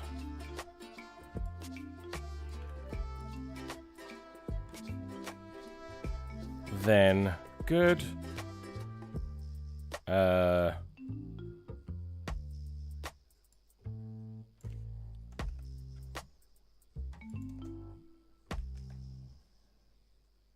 Okay.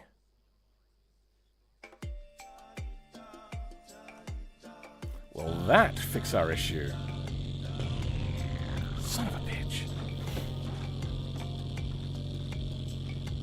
I'm gonna try relaunching the game quickly because I feel that there's a there's something wrong with like the game. It was showing me a gooseneck error, which doesn't make sense because I don't have anything with a gooseneck, and it's for the pickup, and we're not using the pickup. Getting rid of the engine's use. No, I'm getting rid of the engine's requirement to have the exact right type of fuel. As long as it's not battery and running purely on NOS.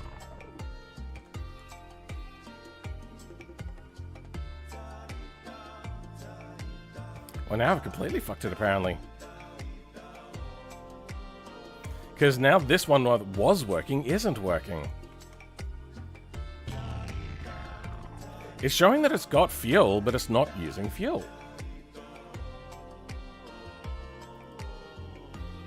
So is it getting to here that's the problem?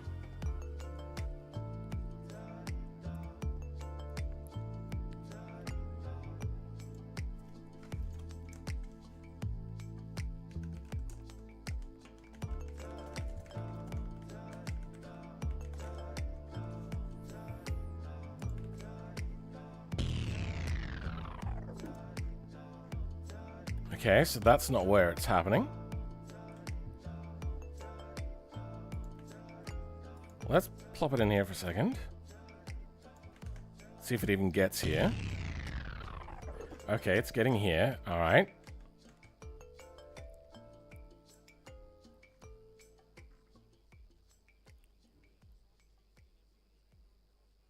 All right, I have to look what the original looks like. I fucked this too far. Combustion engine. Approximately line 400.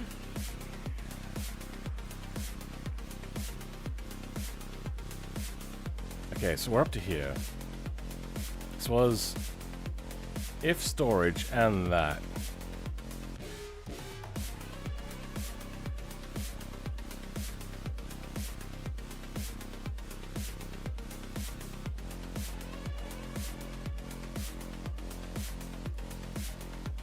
Okay. Then let's go here.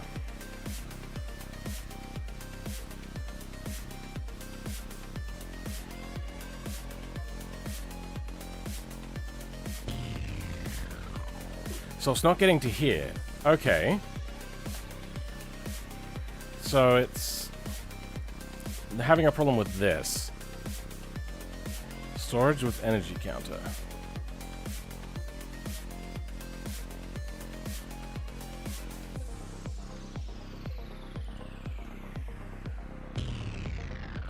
Okay. Let's just double check and put that there. Okay. So.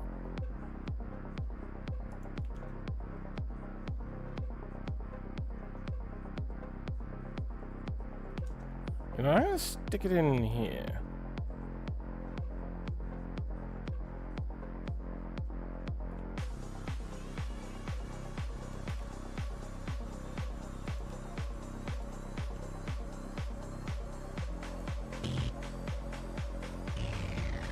Okay, so it's not that. What about here?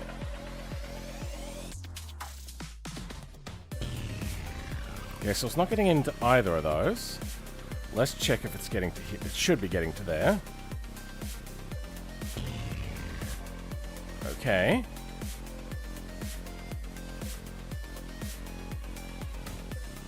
I'm gonna put it in here. Now, previous tank count.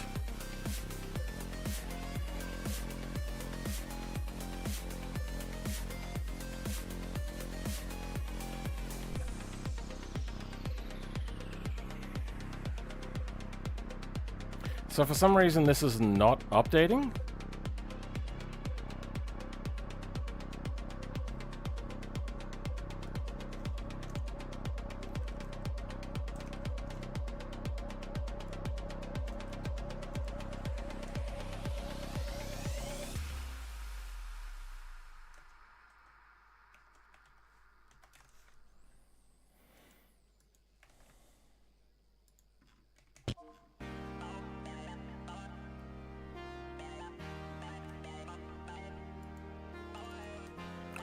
Okay.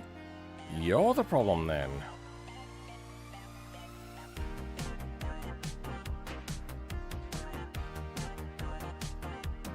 Oh, are we not registering?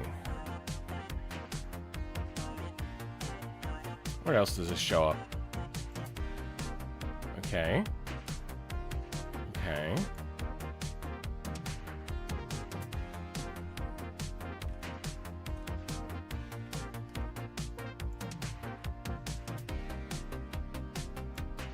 Where's the part? Yeah, okay, so here we are. So are we not getting into this?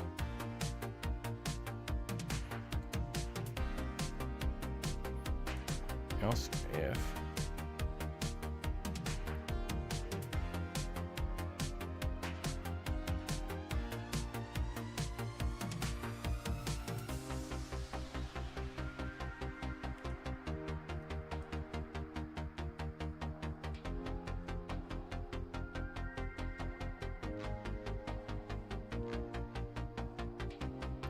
Oh wait, I never checked if fuel registration is working. Aha! So we're not getting to this. Alright.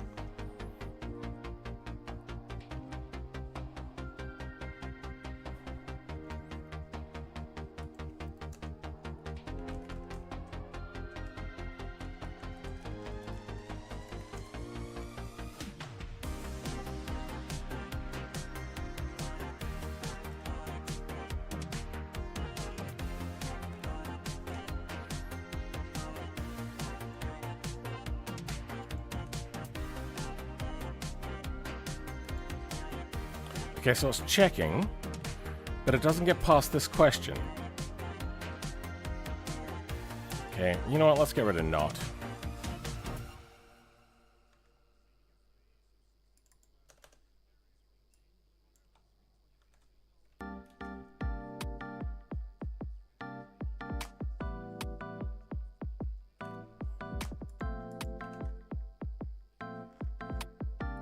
Hey, fuel registration is now working. Okay. Then we can get rid of our prints.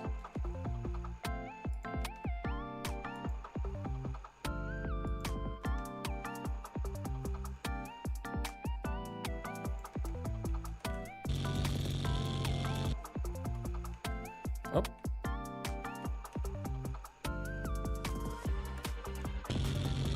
Okay. Now we don't have to worry about getting people to switch fuel tanks and all that sort of stuff. This just makes it just that little bit easier. Do we have baby blue in here? We don't.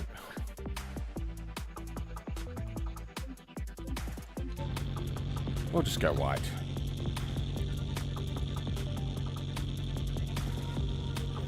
Oh, that feels good.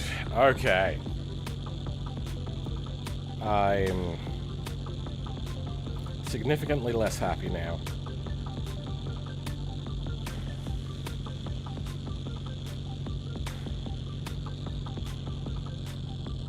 Why?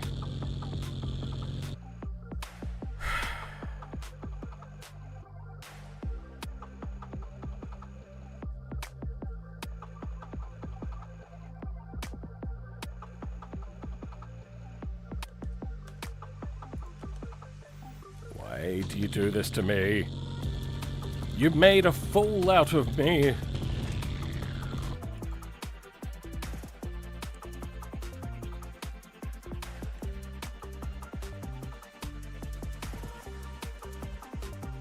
Let's go to here.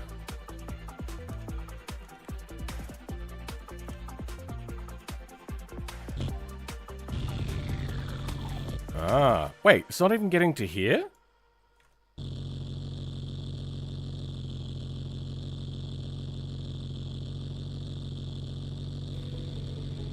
Wait, what?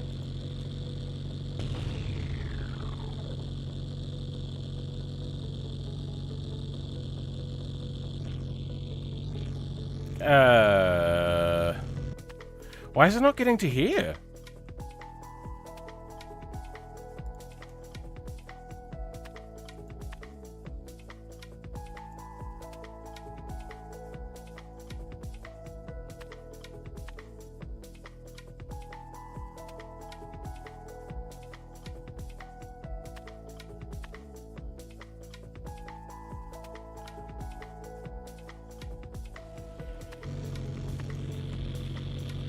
I have a silly little idea.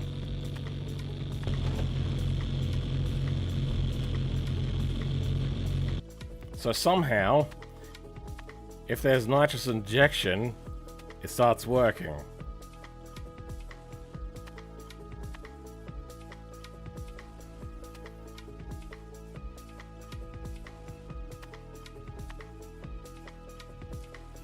That's irritating.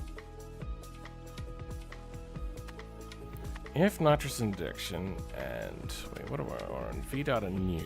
Okay, we're not in a loop.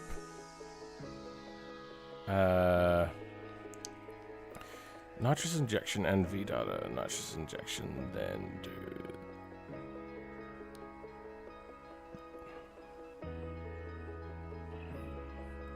Else... Device nitrous oxide injection. Update DFX. No. Update sounds. Not sound. No. Oh, okay. No, that's not related then.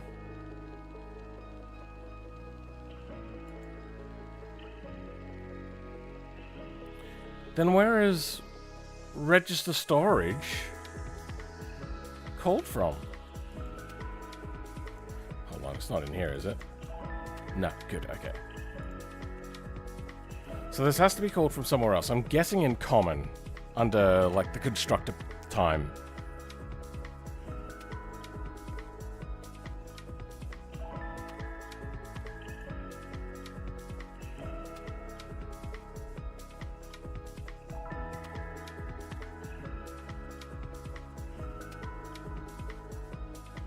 Must have take a big sip of the NOS model. Yeah, something like that's happening.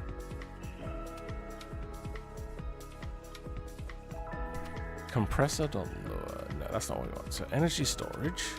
Oh, is it being called by the game engine?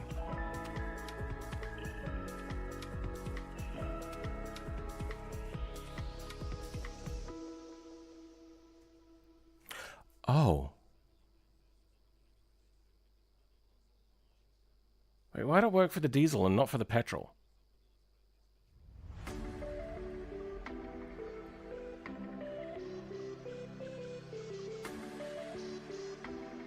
If device energy storage.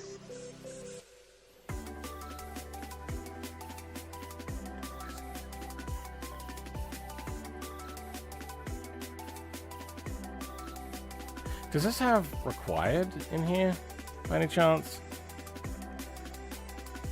No, doesn't. Let's just double check. That spelled it right. Good, okay.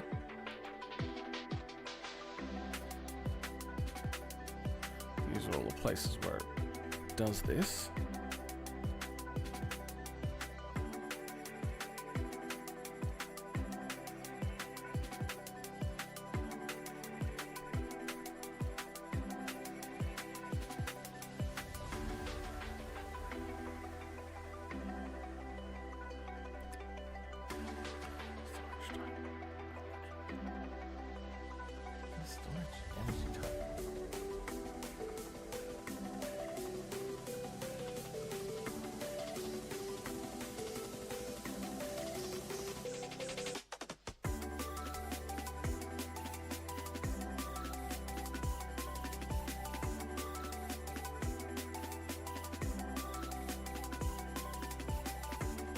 I have an idea.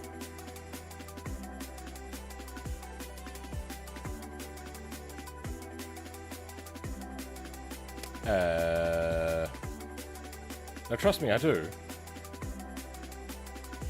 Here we go.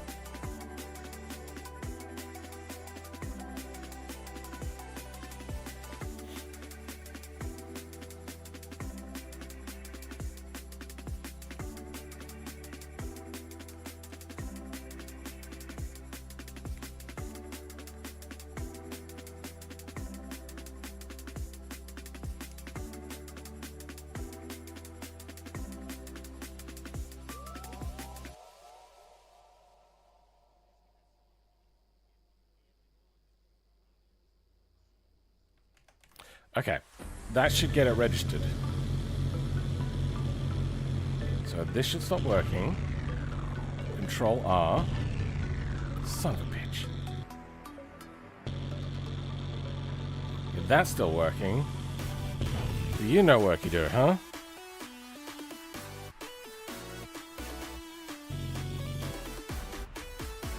Alright, I'm gonna grab this. And... Actually, you know what? Hold on. I didn't check if we're getting to the registration part. Did I save this yet? I have not. It's not getting to the registration part again. So there's something preventing the registration. Okay, let's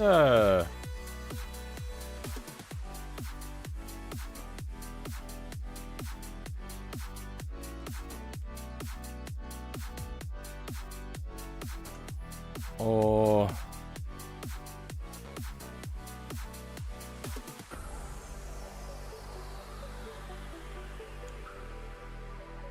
then we'll grab gasoline. Gasoline.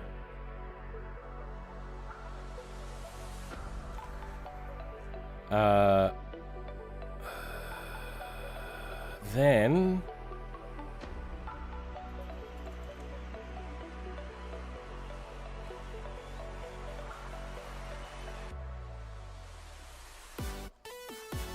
I need to somehow trigger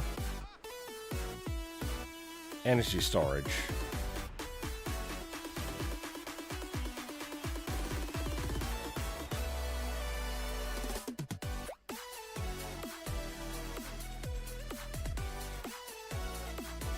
This is irritating.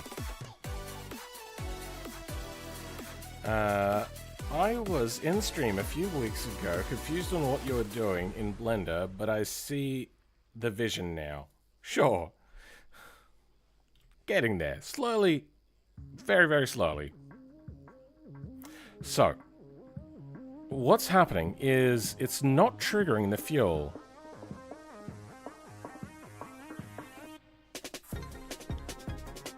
Device powertrain get devices. If energy storage, right? If energy storage and energy storage does not equal table, then device energy storage equals device energy storage. For that impairs energy storage. If storage, then device energy storage.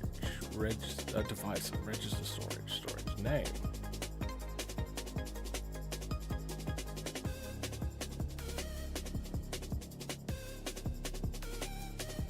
Reset. Powertrain. Print. Bro, it's happening.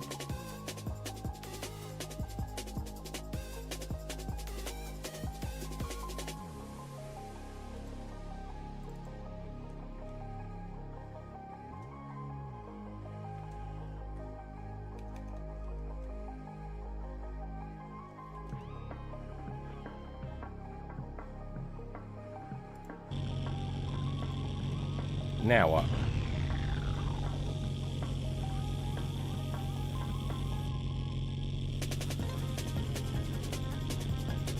Why is it not triggering?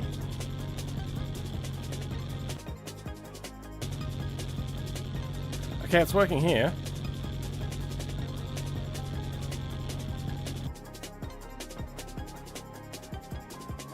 So.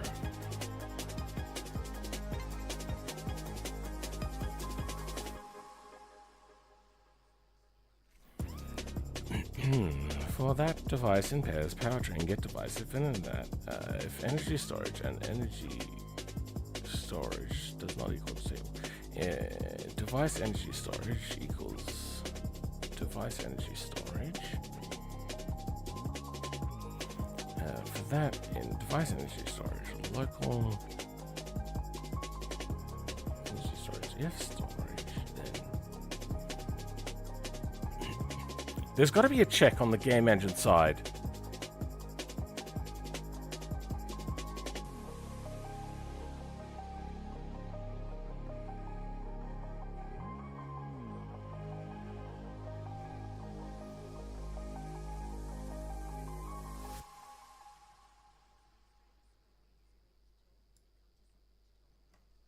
I'm gonna grab this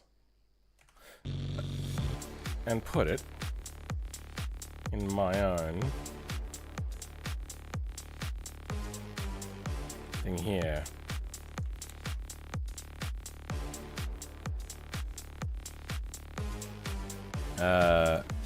If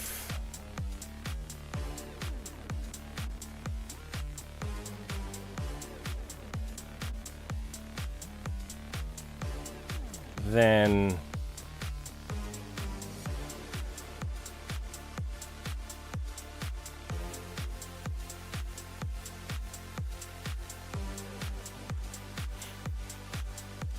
and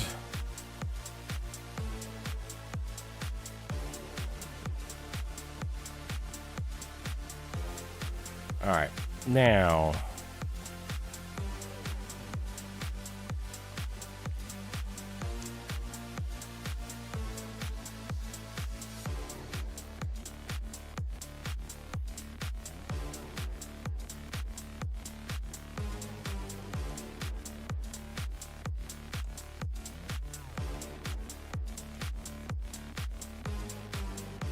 we're on reset now. Okay, we're gonna have to grab energy storages. Energy storages is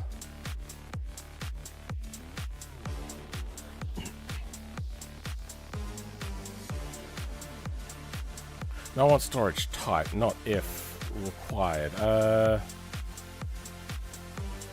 Device energy storage.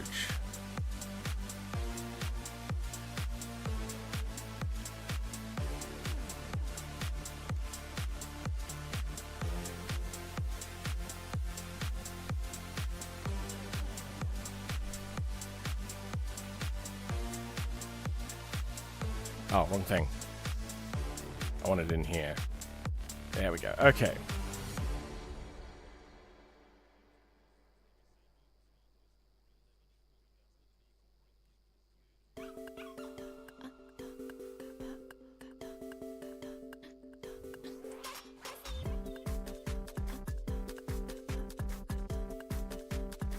That's the wrong place.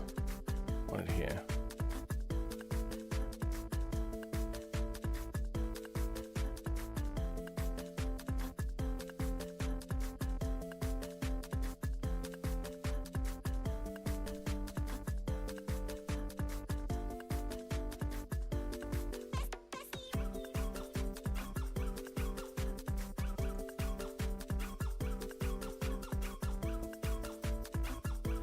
Okay, device energy storage,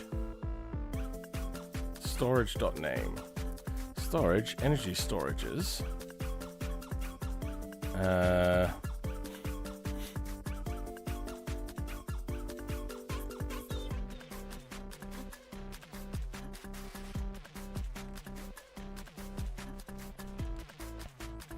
device energy storage. Wait, why are we doing this? Pairs. Wait, what? Why? No, why is that happening? Oh, S, energy. Okay, then.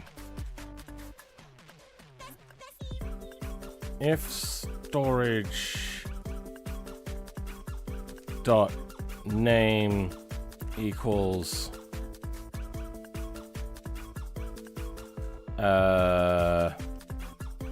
gasoline.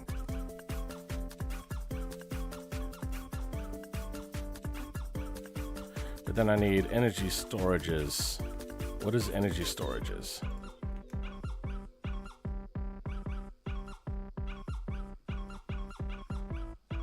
That is just a... Fuck. Alright. What do we want?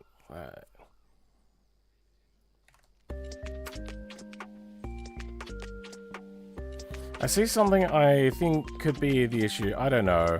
I'm an absolute Lua noob. Device energy storage has one entry enclosure in that and one entry enclosed in that. Right above. No. That's a... Where exactly are you seeing that? But that's just a different type of thing. curly brackets are for tables. Round brackets are for, what do you call it? Functions. So pairs is a function, and we're functioning this. This is a table. It's a blank table, but then you can add things to it. Line 81. Yeah, it's not an issue. I was going to show you, but line 81, that's way up here. I haven't been working in line 81.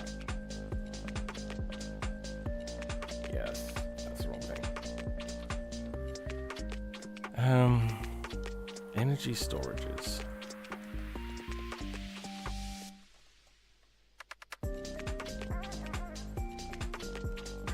Okay, then we're going to go... Where is energy storages? Uh-huh. Oh, there's only a few references?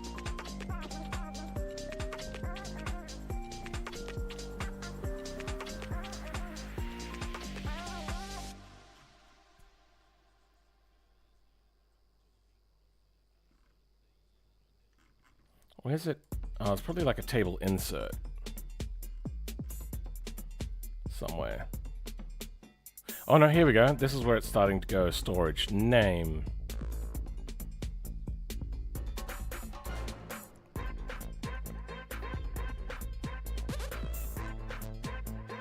I wonder...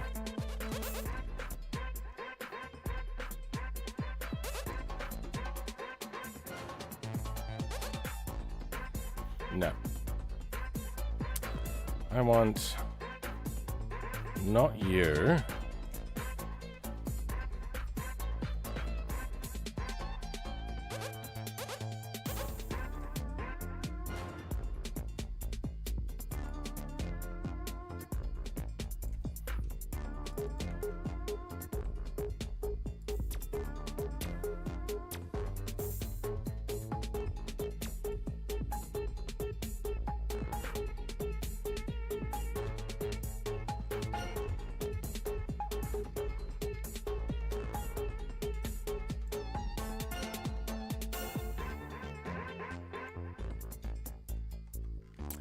Anyway, if energy storage.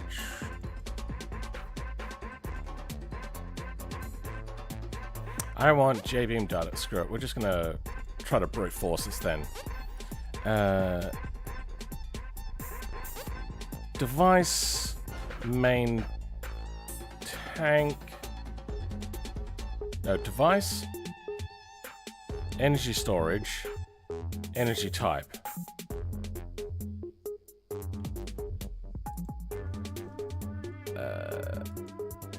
Device, energy storage. Nope, that's not what I copied.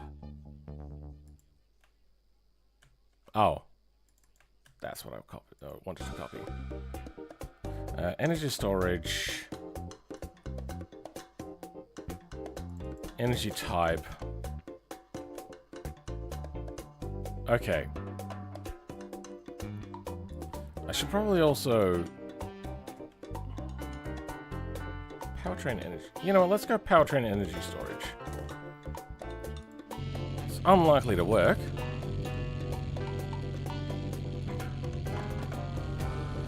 Dump. Powertrain.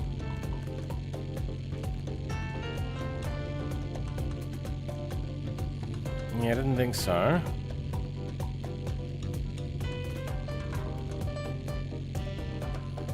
What if we go device? That's unlikely to work. Yep, didn't think so.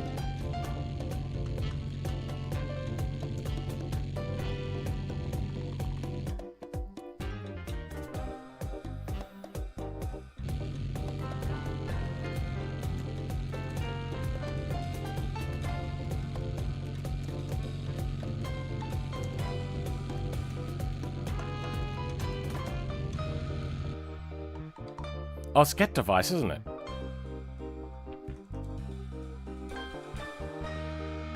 I saw get device used here at some point.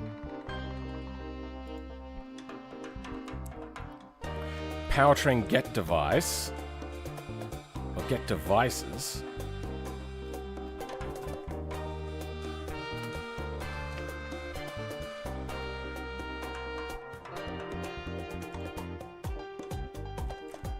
Alright, we have a bunch of things above here. Here we go.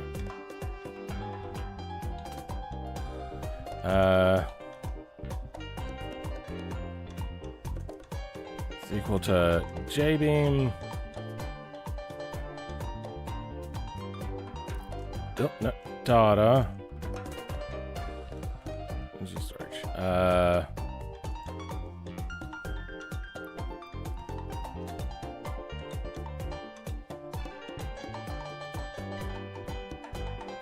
Okay.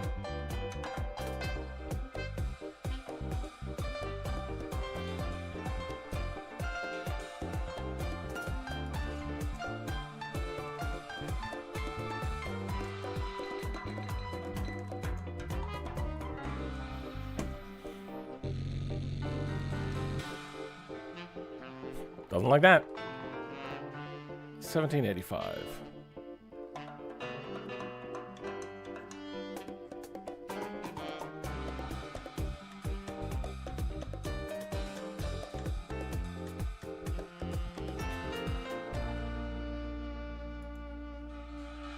Oh, comma.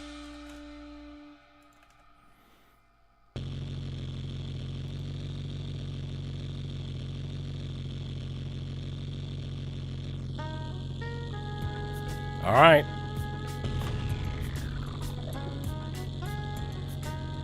Yeah, I didn't think it'd be working quite so easily. Print.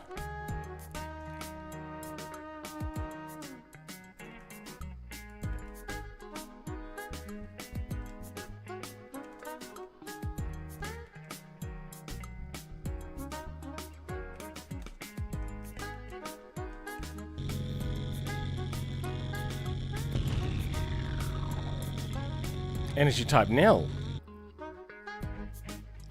Oh. Because I did the wrong thing.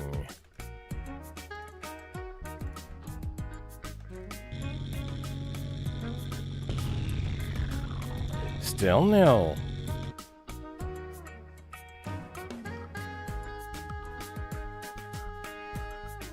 Why don't we just have... Does this work?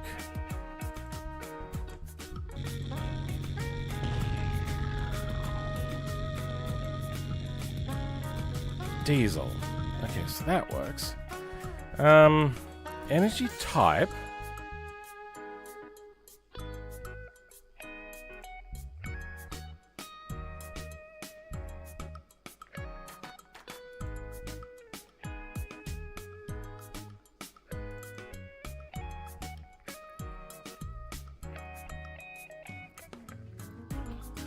Oh. I know what the issue is. It wants to know the energy storage things. Alright, you know what? I'm just going to undo all of this. We're just going to do this the clunky way. I wanted to keep everything really simple, but oh well. I suppose the easy way is to add...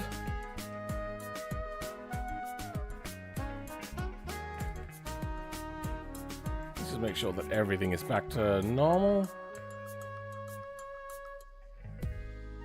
Okay, we're just going to add a diesel tank to the Pigeon. Where is the Piggion?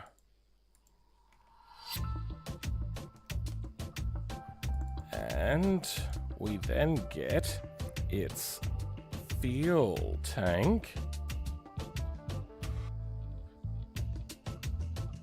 It's under common, isn't it? Common are trash.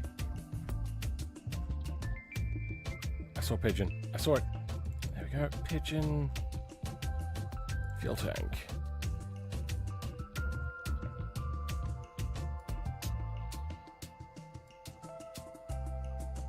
Where are we? Yosemite Pigeon.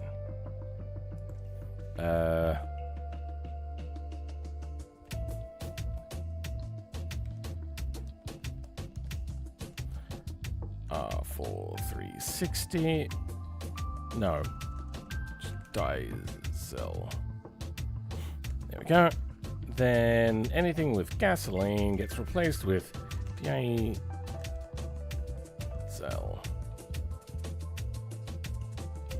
That's not what I wanted. Gasoline. Diesel. There's only two. Okay. Then, does this have main tank? It does not have just main tank. There we go. Main tank.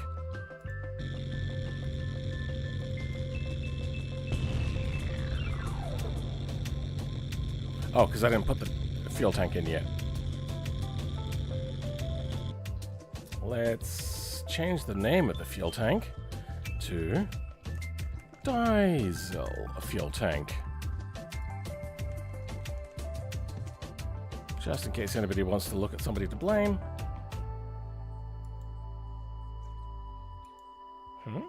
Oh.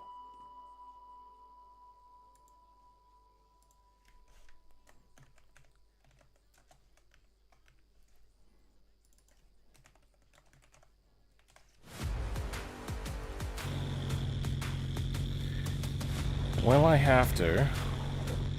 That's something. Yep, okay.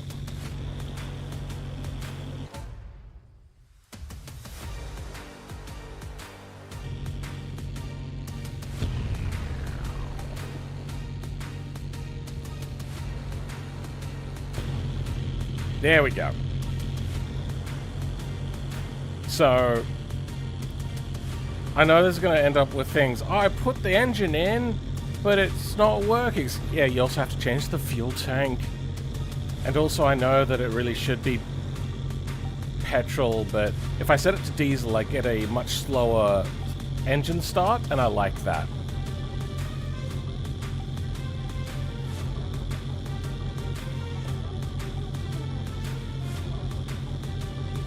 Chat's dead? Oh, you're probably getting the same thing everyone else gets. Change top chat to live chat. Sorry. Even I forgot to do that. It looks like further back is the more popular engine offset option, so we're just going to also end that now.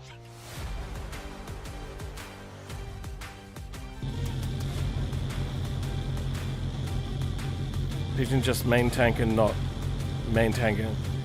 Yeah, that was my mistake.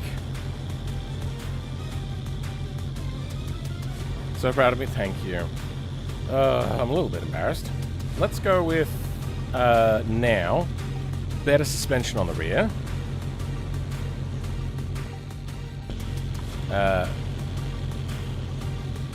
Better tires. Rear suspension. Hubs. Wheels. Tires. Or not better tires, but like smaller tires.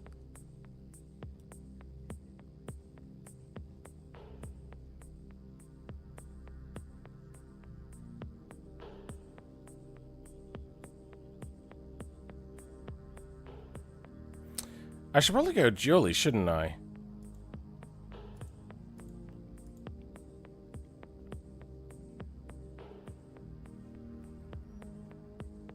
Because in real life, these things would just pop. I don't know that's what you're trying to do. I'm only here on and off right now. That's fine. What are you talking about? Change how long the engine takes to start in JBeam. Oh, really? Can you? Oh.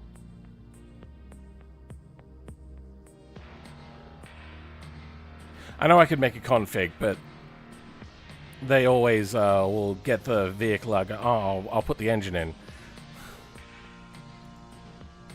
I really should change that, though. Do we have dually? Okay, so 8 lug? Here we go. Heavy duty rear lugs to be able to carry 2 tons.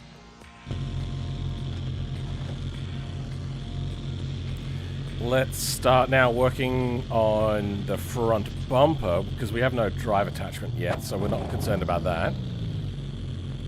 Front bumper, square front tube.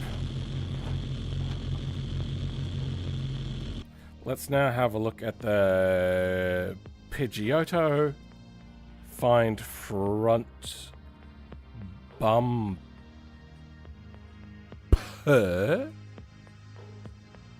Not here. Bumper front? Bumper F. There we go. Bull bar lights. That is actually probably what we're looking for. Yes. This is what we're looking for. F2. Bull bar. Counterweight.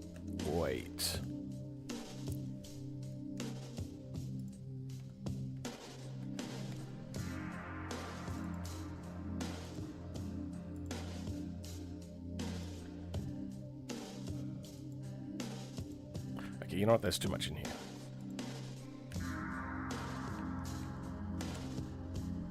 There we go.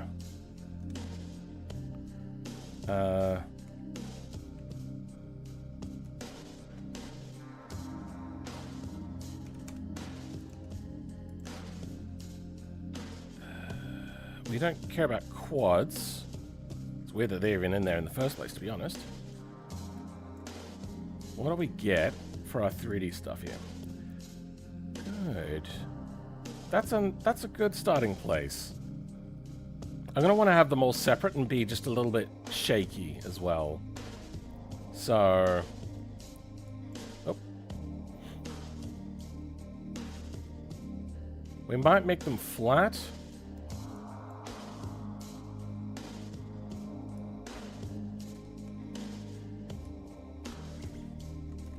Counterweights. Front counterweights.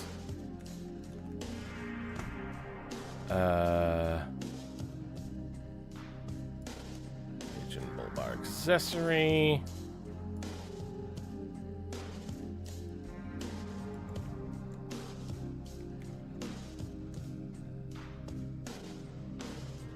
Then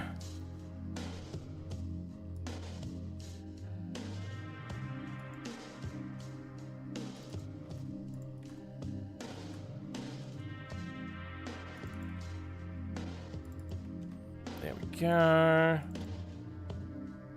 I should probably separate those, shouldn't I? Yeah. That's not what I want. We can close you now.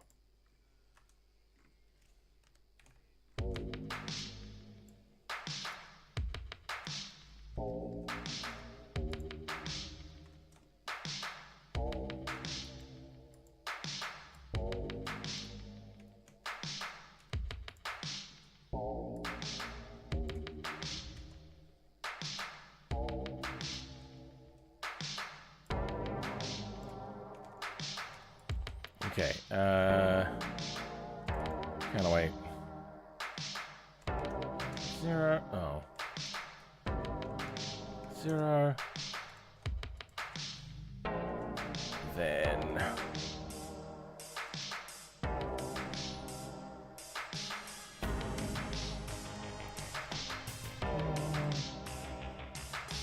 okay.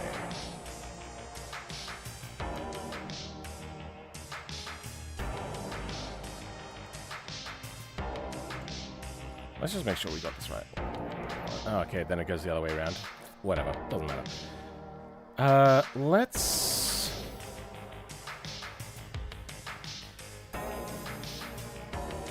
I suppose we only need to do one of these.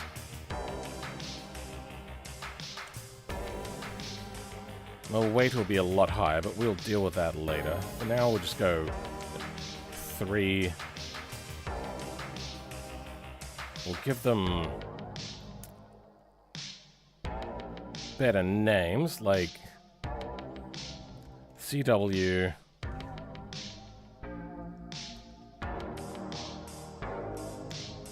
One.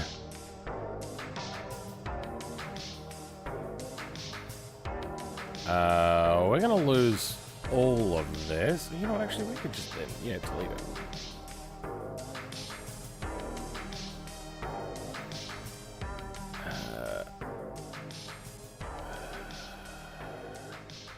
Then...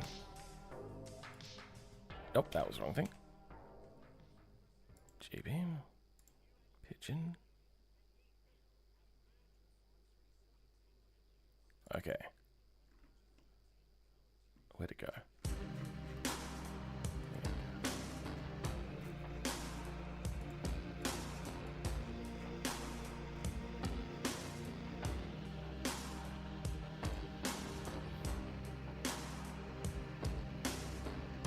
Oh, I fucked up.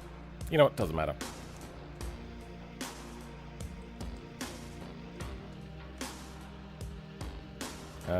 One. Let's go. 1.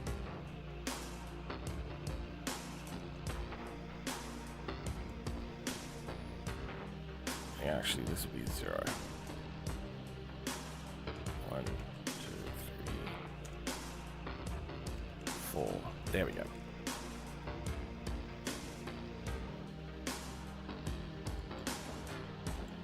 There we go. Okay, fixed it. We don't care about you.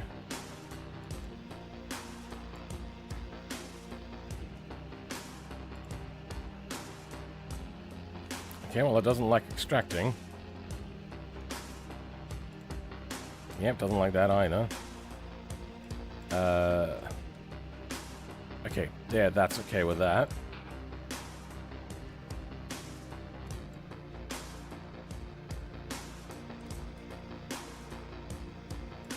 Then we will connect all selected.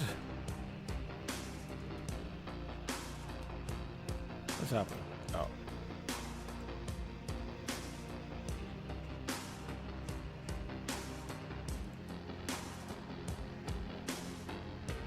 This is 0, correct? Yes. So 0 is this side, because I'm a dumbass.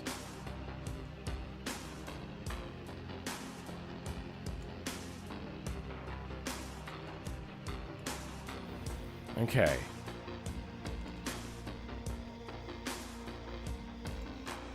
Oh, it keeps all of the stuff the same. Nice.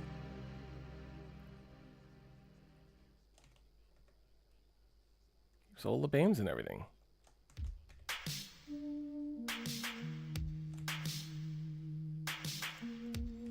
Okay. Then I want... Oh, this is hard to see.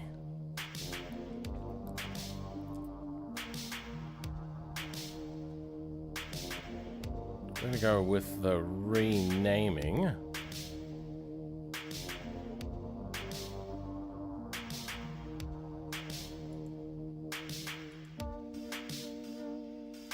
How do we... There was a way to start renaming things. Welcome, Blue Dev. Next person to talk is Skate. Sure. Okay. Catch you later. Thanks for being here. I guess when you update it, what? That you need to put Diesel in for clarification, even though sometimes people don't even read. No, nobody ever reads instructions. RTFM is a meme for a reason. No, where's node rename? Batch node renaming. There we go. This is CW_1_ starting with index 0. Oh, wait, no. Yeah, no, I fucked this up as well.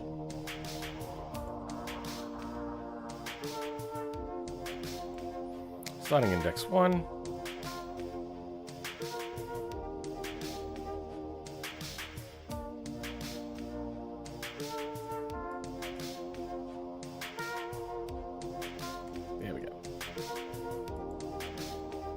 start. There we go. I think we'll do the bottom first. And then the top. There. Then 1.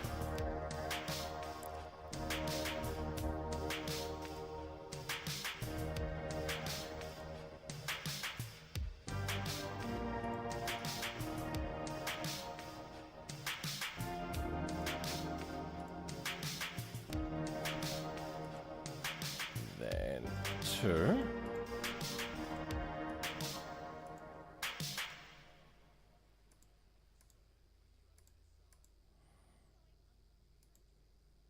Then 3. Oh, 3.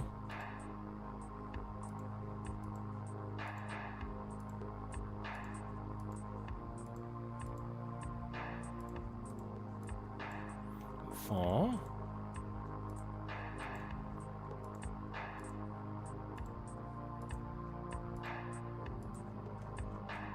And export it. Hey, there we go.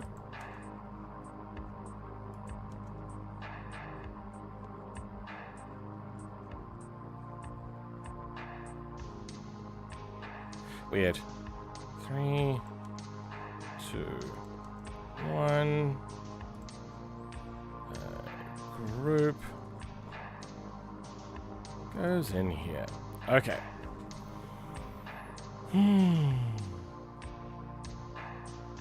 Not like it's untrue. It also doesn't really particularly matter. Nobody here is trying to sleep with anybody else, so... Next up is actually gay. He predicted the future. Sure. Manuals are for nerds. Sure. Like me. I have a 110 plus page manual for my motorcycle that even includes a step-by-step on how to strip the engine and transmission and rebuild them. Damn! That's intense. We want to make this kind of weight underscore 0. Then 1, 2, 3, 4. 1, 2, 3, 4. 1, 2, 2, 3, 4.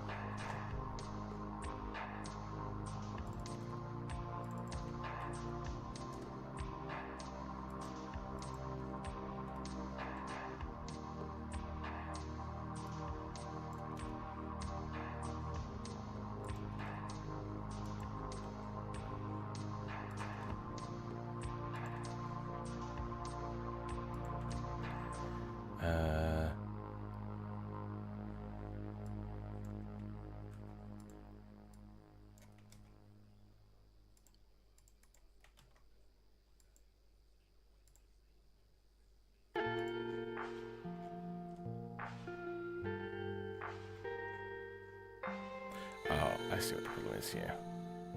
Okay. Oh, okay, I see an even bigger problem. The formatting's all fucked up. There we go.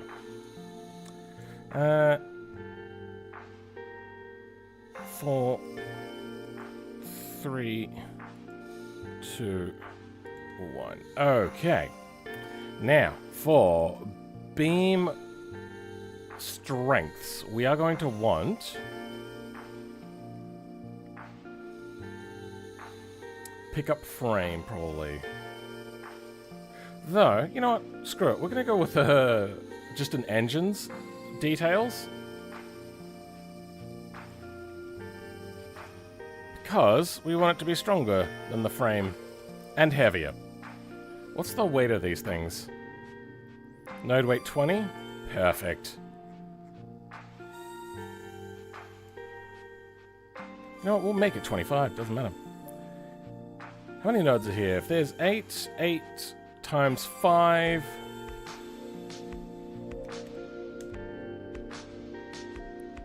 times 25. That's a ton. Okay, well, maybe we won't make it 25. Maybe we'll down the strength just a little bit.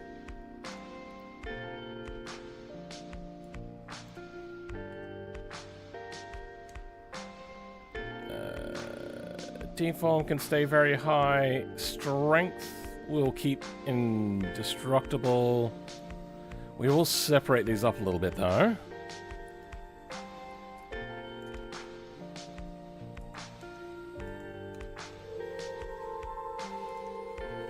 Just to make it a little bit more rideable.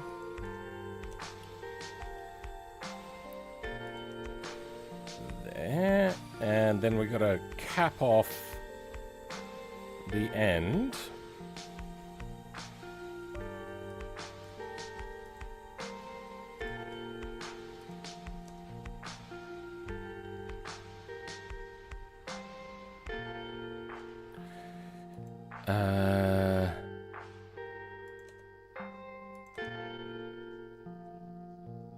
I don't have optional, do I?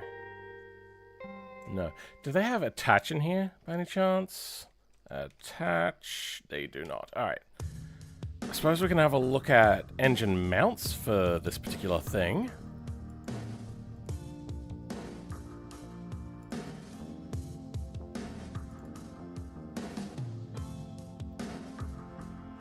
They don't have the mounts in here. I don't think I would want their things anyway. Now let's have a look at the Pigeon's bull bar, not just the lights. Bumper F.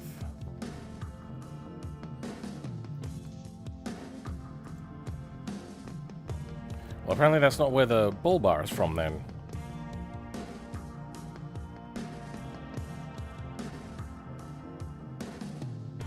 We've got bumper F and bull bars. How's that work?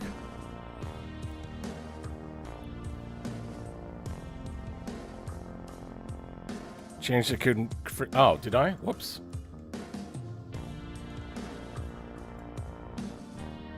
Hey, I did too. Shit, what was that? I think it was 0.5. I'm so dumb. Thanks for picking up on that. Nice spot.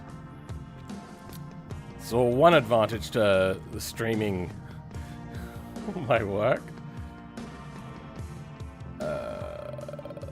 Okay, for the attach,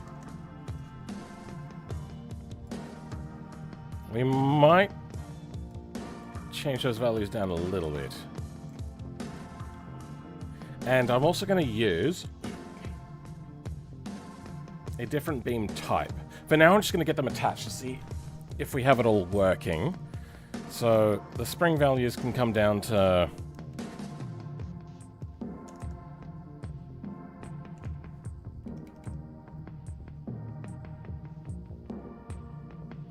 that's 1 million. Okay.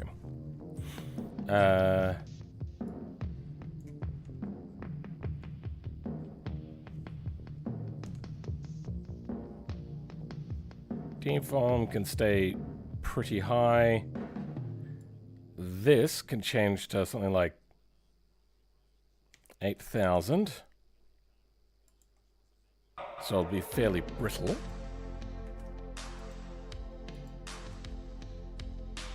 Actually, no, we're going to have two. And then we're going to have brake groups. Don't need you. Do they have brake group? No, they don't. Fine. We'll just spell it out by hand then. Brake group. So hope that I spelled that correctly. CW1. Then we'll have you attached to the bumper itself, but I don't know where the bumper is, so we're going to have a look at its nodes.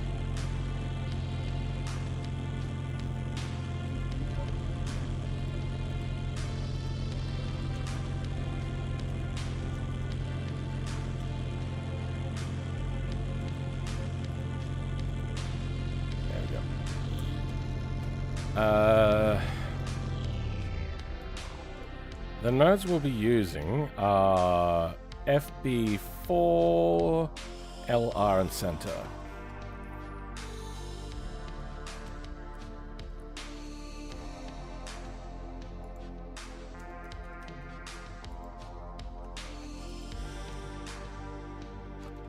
Then we're going to want to attach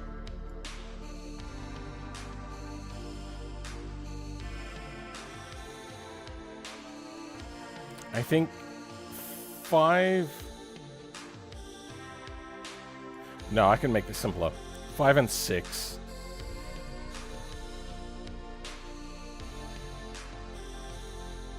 No. 7 and 8. So then it'll want to fall backwards onto the body like they normally would.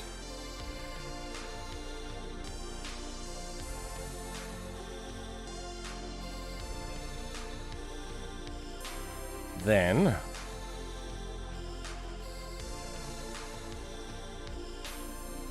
redo this and this. 2, 2, 3, 3, 4, and 4. Okay.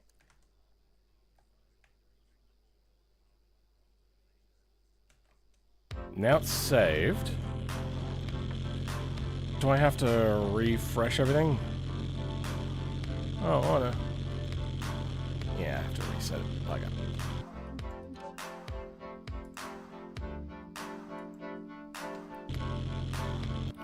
Do I have to F5? I don't think I do.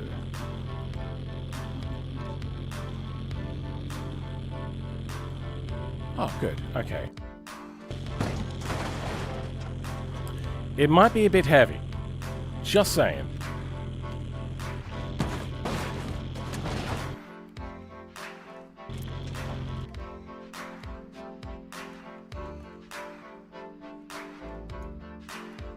Oh.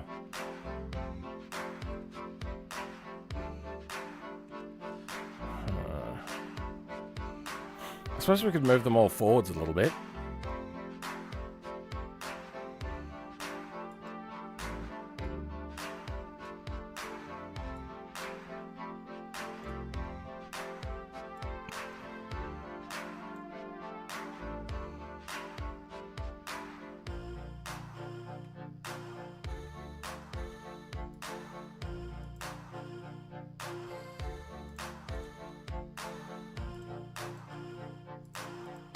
Has that? No, that has not. Okay.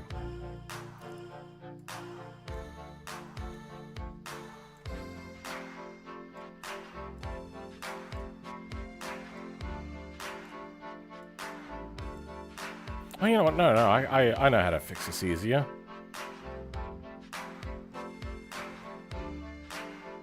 We want to move these forwards just a little bit. Something like that.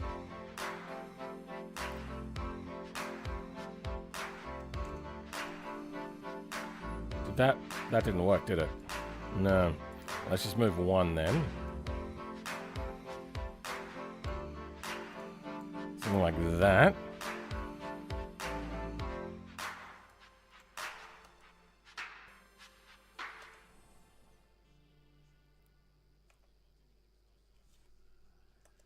There we go, 3/8. Okay.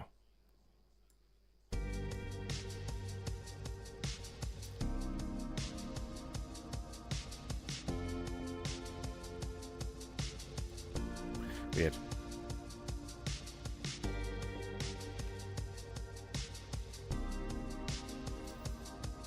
Because it's straddling the center.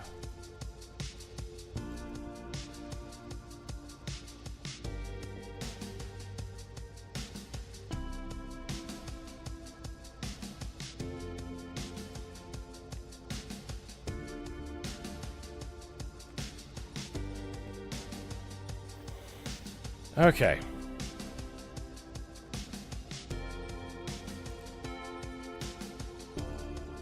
Wait, what? Why didn't you move? Did I move the...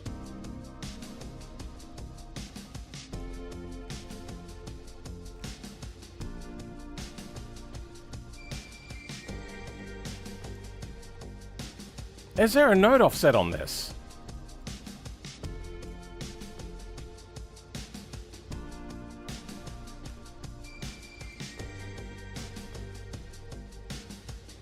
Does this bumper have a node offset?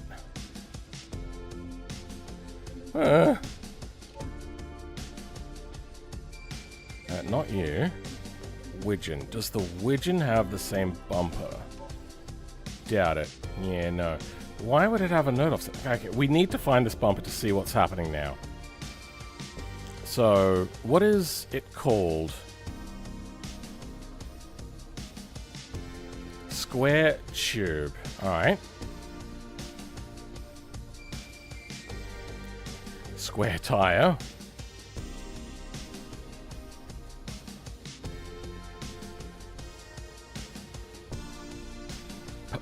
Pigeon? PQRS. Pigeon.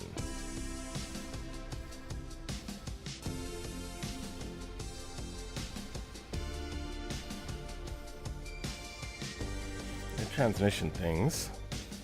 Stabilizer, steering wheel. Taillights, tow hitch, wood crate.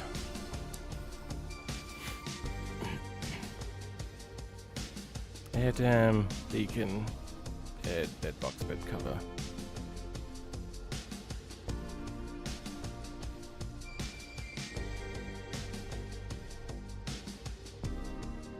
Bin, body, bull bar lights, bumper, cargo box, differential, door, exhaust, fender flares, frame, gambler.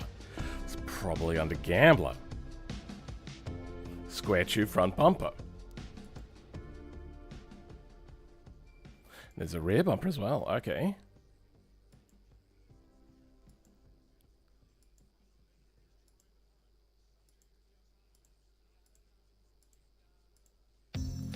Okay. What is on this bumper? No offset. Okay. Then let's have a look under frame. Node offset.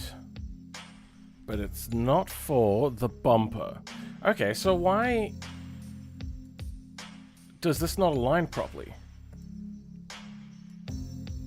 And why are my meshes not showing up?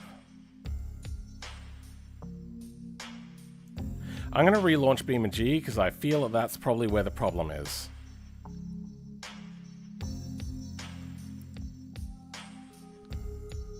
Hold it in place with duct tape. Sounds about right.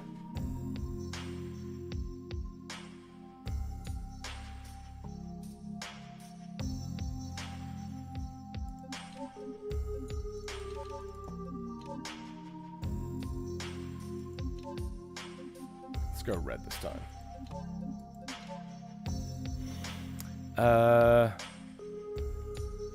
I should probably go ahead and start working on a config, I realize.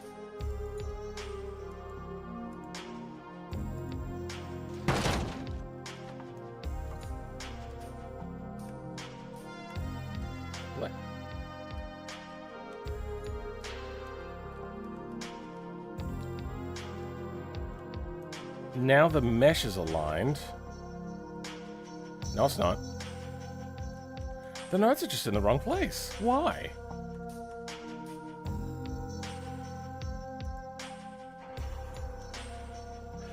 Oh, because I didn't actually align them.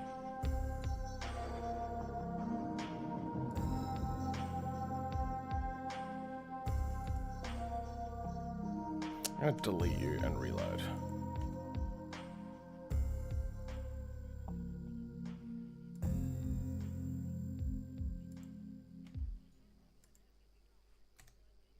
I forgot that I did that. There we go.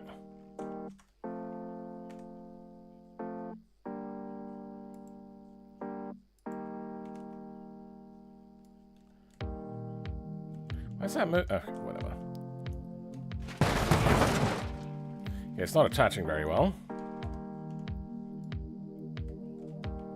And we can move those a bit further backwards.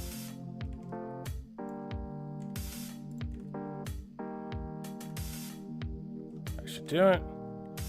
Then the bottom, yeah, we should align that.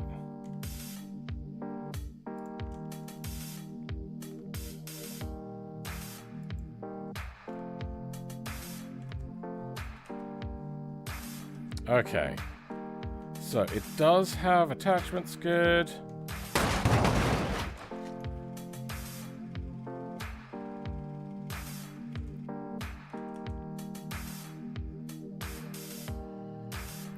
Now that we have the attachments done,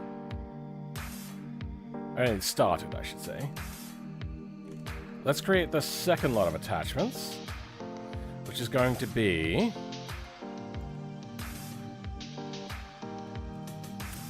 a different type, and I want it to be able to expand and contract.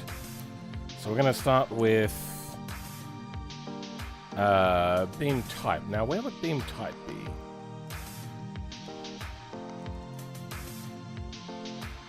Beam type normal. Beam type support, maybe.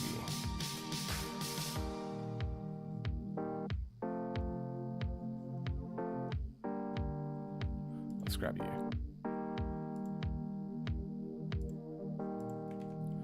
Then I'm going to change you to, what is it, 3 and 4?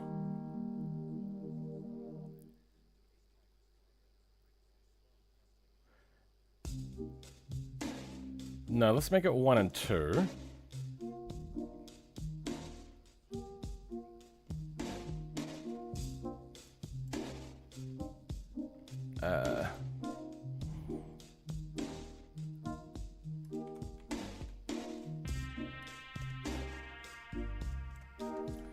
Then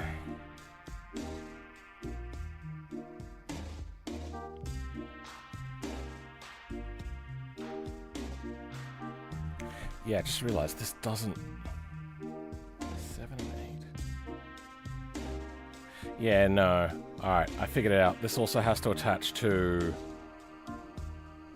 the nodes in front, which is 5 and 6. Okay.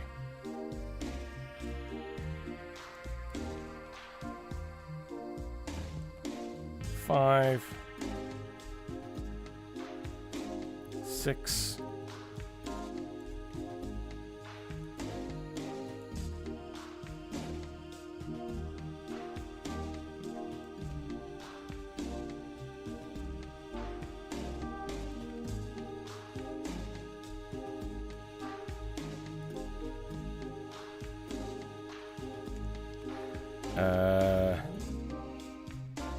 Then we only need the bottom.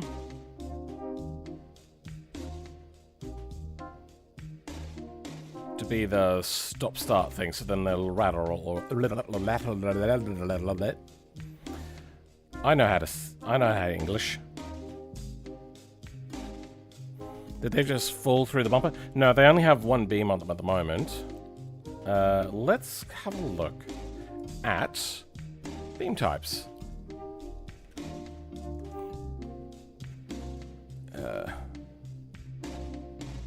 Modding, vehicle, JBeam file section, beams. Okay. It's either bounded or support.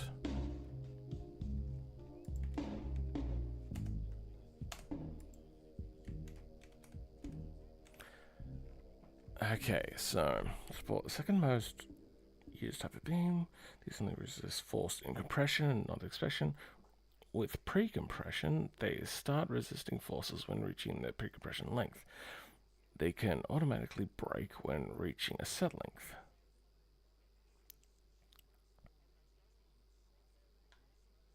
Okay, usually used when multiple parts are connected together. They don't serve as attachments for those parts, but as limited as preventing the nodes of one old part to clip inside the surface of the other. That's fine. Hydro, anistrophic. No. Oh, we're at the end of the list.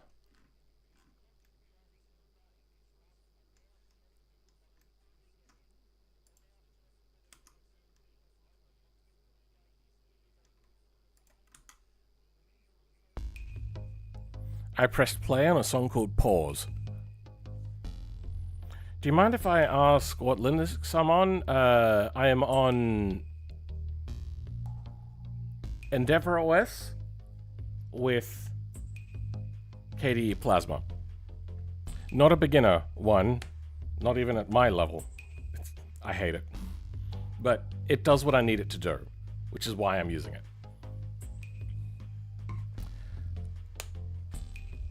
Start button looks like KDE Plasma. Sure, yeah, it is.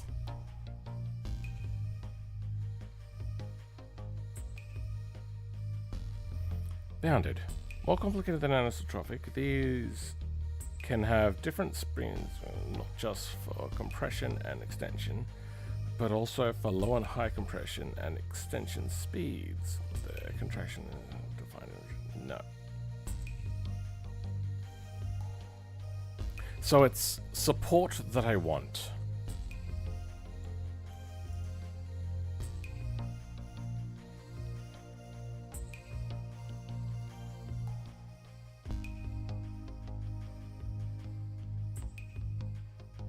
Okay.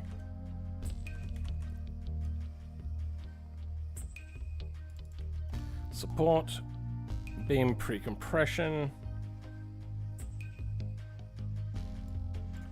0.95. And then what do the beam long bound and short bound do here? When this bound is exceeded, the beam automatically breaks. 0 would mean that the beam breaks if it expands at all. That would mean that it breaks if at 100%. 1 would mean that it breaks after expanding to 200%. Okay. Sure. That works for me.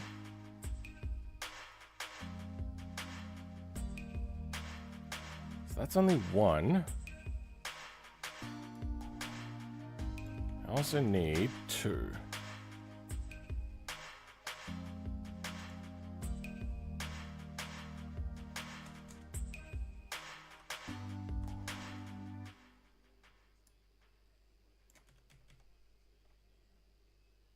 Okay, yeah, that doesn't work. So I could cheat a little bit there.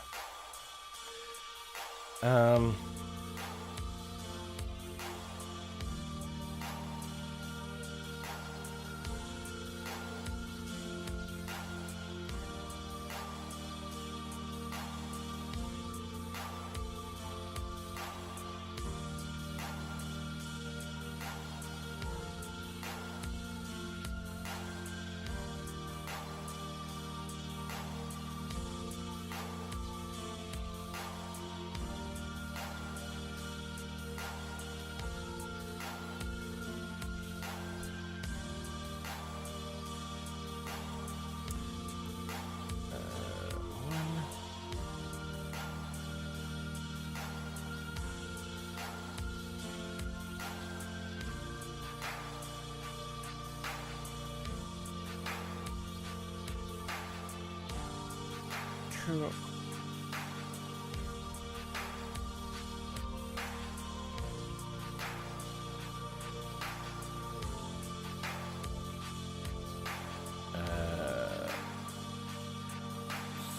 Three. And 4. Okay.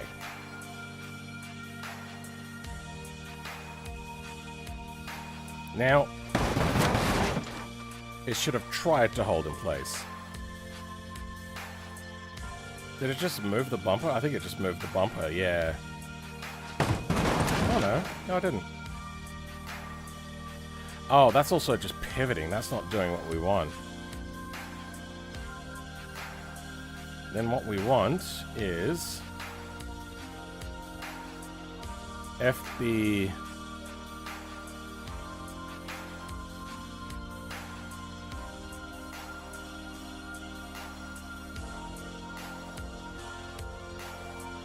twos instead. All right.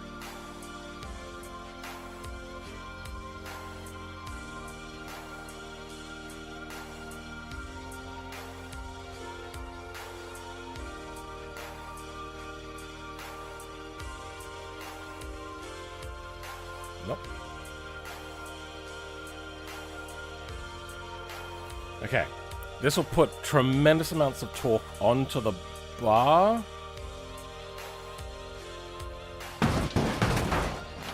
Yeah, they're too heavy. Did I just...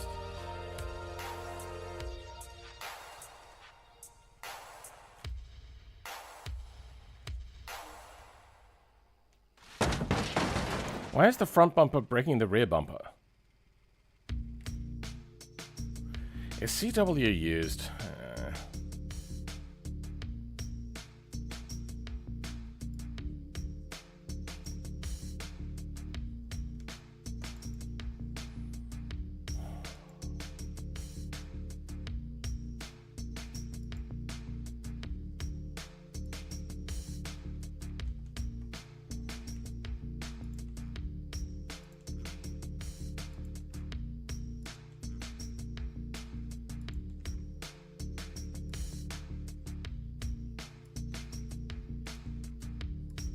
There we go. No?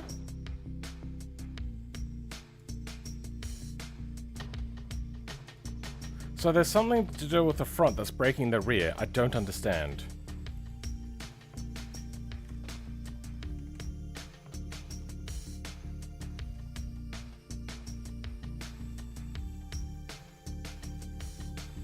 There we go. Anyway. Are these independent at least? Yeah. Are they broken? Yeah, they're broken.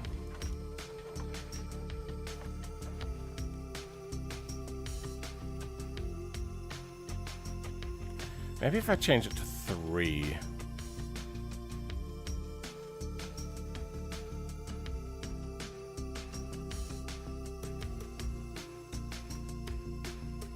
No, I don't want it to be on 2.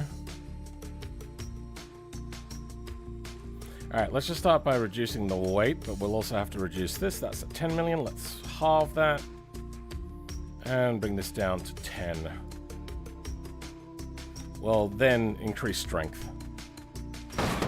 Okay.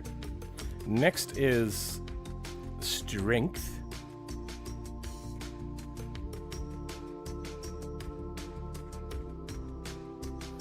I should probably also name this. Oh, actually.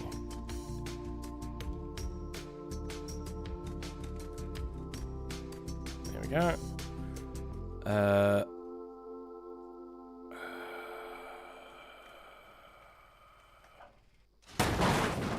I didn't increase the strength, did I? 18,000.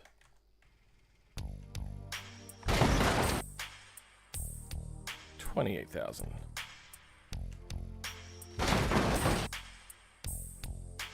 $128,000. Okay, there is something going wrong here.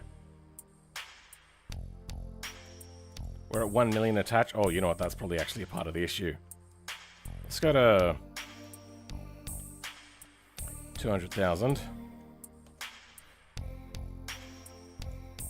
300,000. Actually, you know what? We can have a look at their own thing. Node weight 1.5. What's their spring? They're 1.5 million. Fuck you.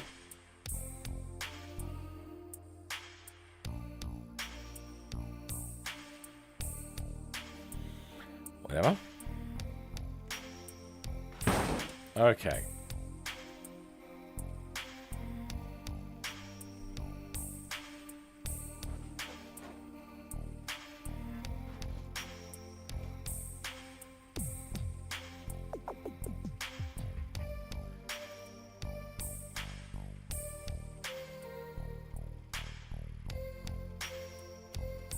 I suppose I could also try to attach these to the frame as well.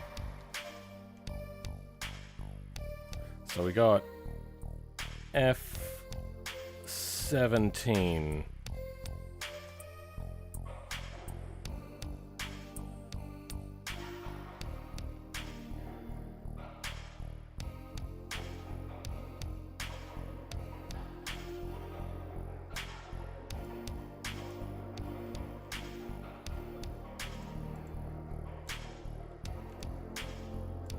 What is this song?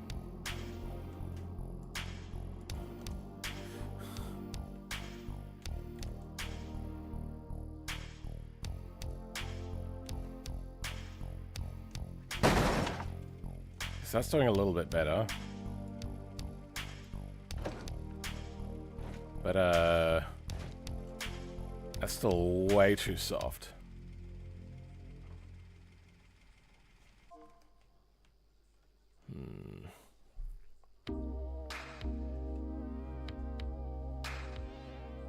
Maybe if I move everything down a little bit.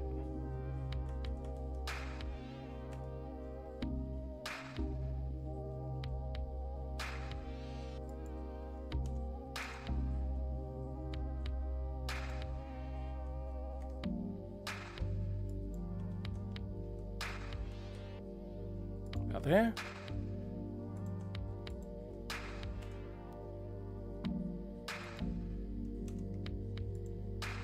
Yeah. Selected J-beam. Okay. Well, that doesn't help.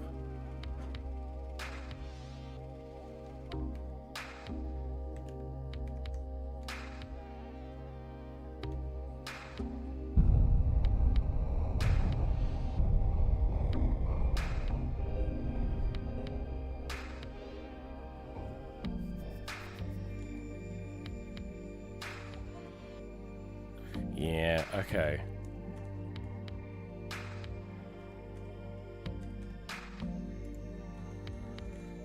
Move it forwards, maybe? Yeah, we might move it forwards. Just a little bit.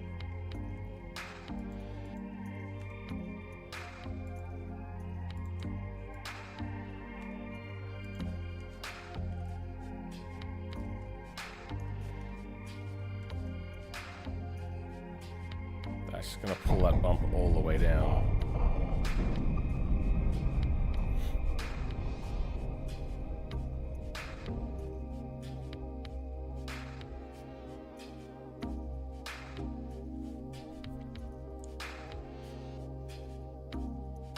I have an idea.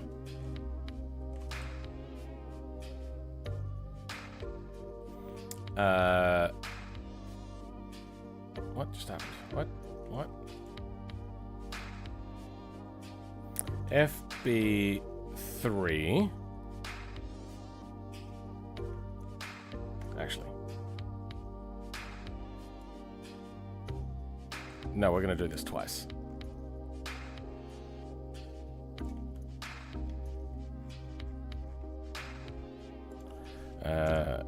Attach weaker.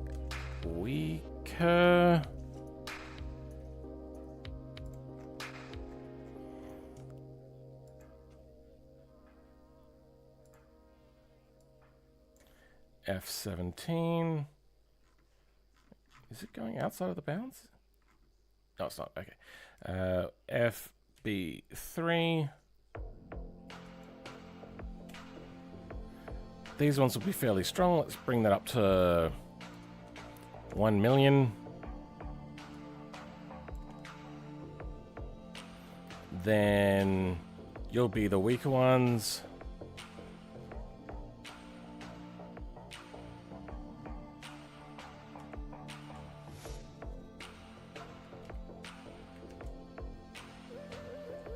Good. It's got a lot more attachment now. Too strong. Okay. Strong attach.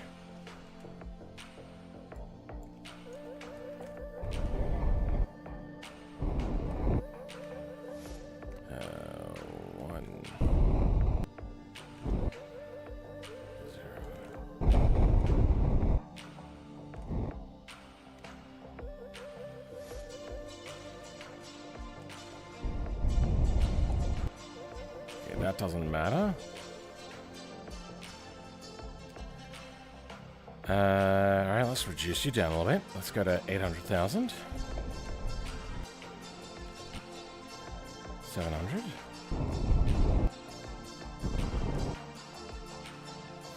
Oh. They're partly inside and partly outside. Just instantly breaks though.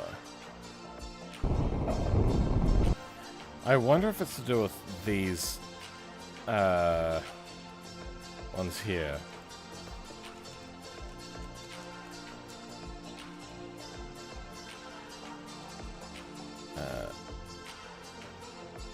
Limiters. Let's undo these.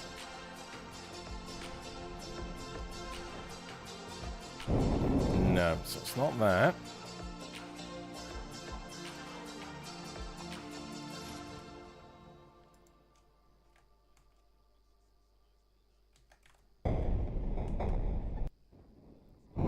Okay, it's not that. So it's just got to be these. I suppose we can separate the weights out a little bit.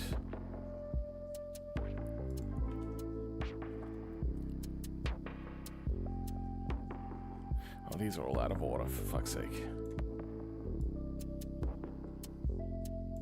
This is going to be fun. Nice.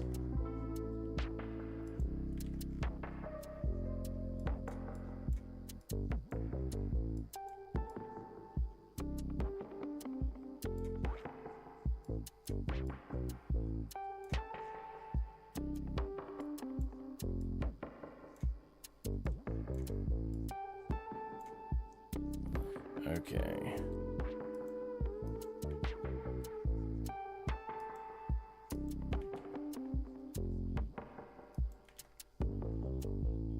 So we'll have the top ones be heavy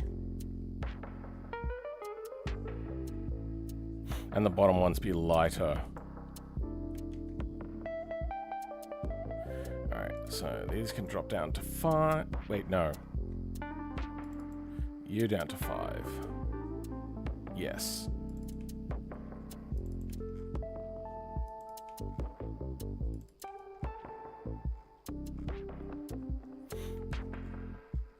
Oh, no, you're missing one.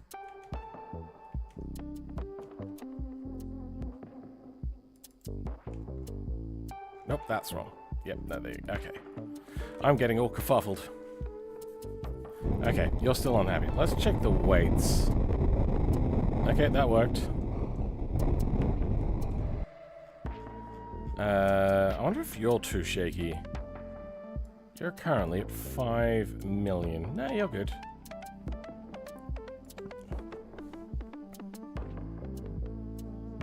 Put out a huge single-cylinder engine into a pigeon. Yeah, I saw that.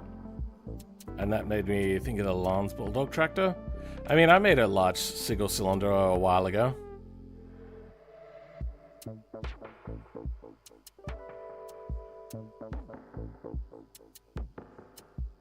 I would have said, what's happening? But it's already self-explanatory. Yeah, it's unhappy and unstable.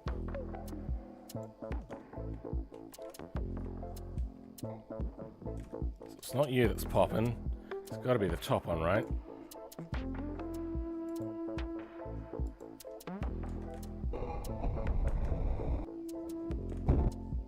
That launches it.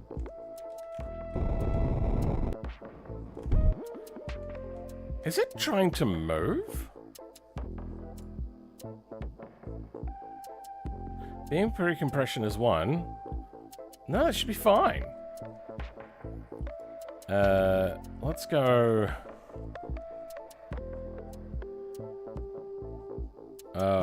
weight structures. I could make a stronger bumper as well. Kinda don't want it though.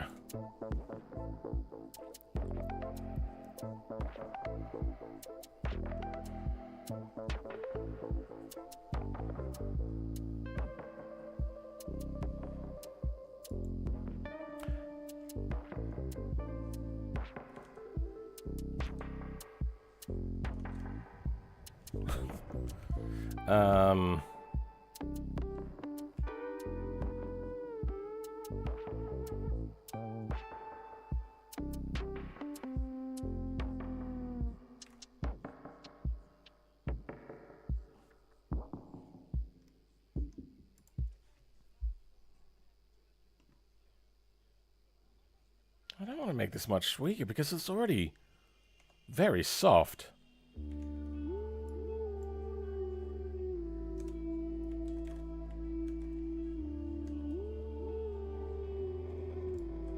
Okay.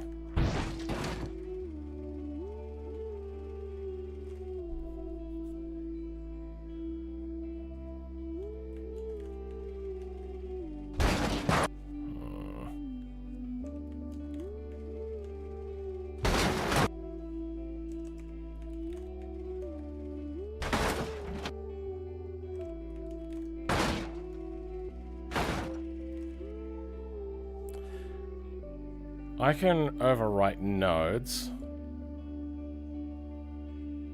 That's not what I want.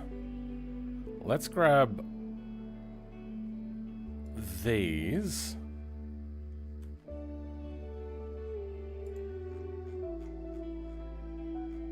Where's nodes? Here's nodes.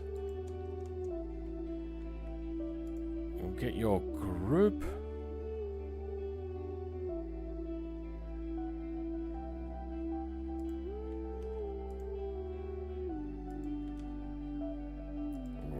Node weight. We'll make you like 6.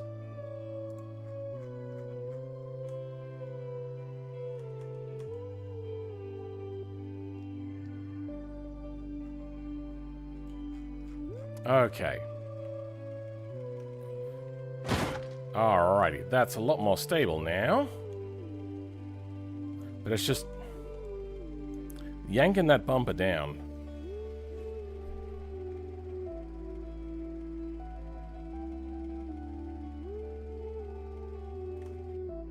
I think I'm going to move it back again.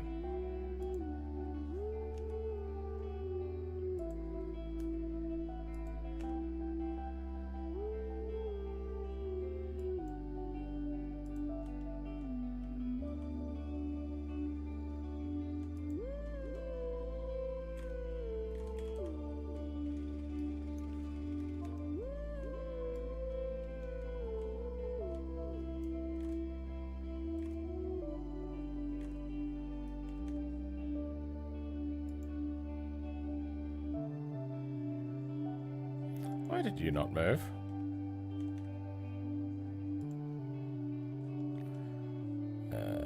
I suppose I could make those like non-self collidable. Don't want to really.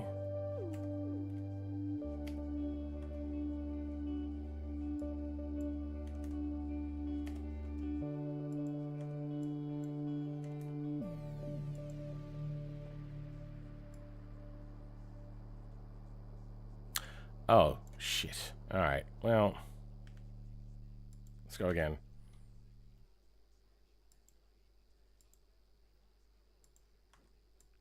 Okay.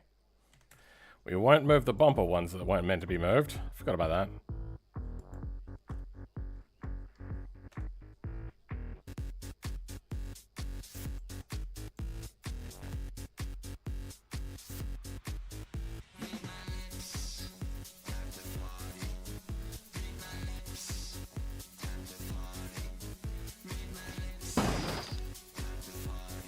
Okay. If the front suspension wasn't collapsing, I think that would be correct. So let's see if we can find a stronger front suspension. Let's go race. Then adjust it up. It's close. It's very, very close.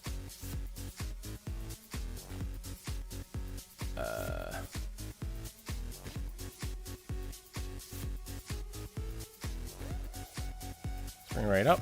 Spring rate maxed.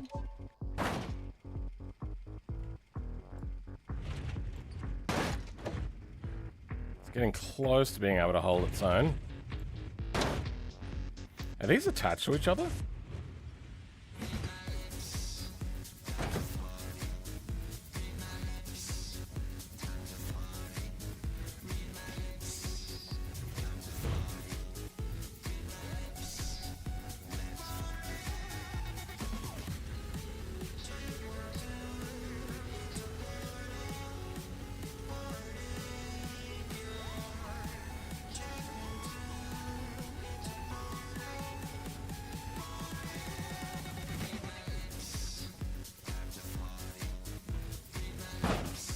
It's like they're not working as support beams.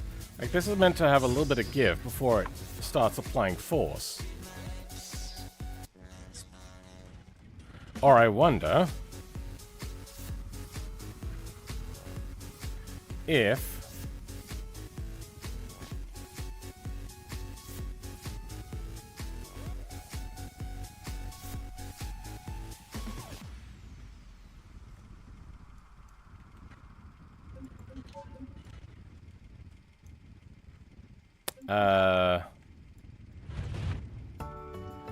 yes. Okay, it is because of the... Alright. Let's put the engine in for now. So we'll have the counterweight in there. And then we'll mess with strong and weak values. We don't have the rear suspension in yet.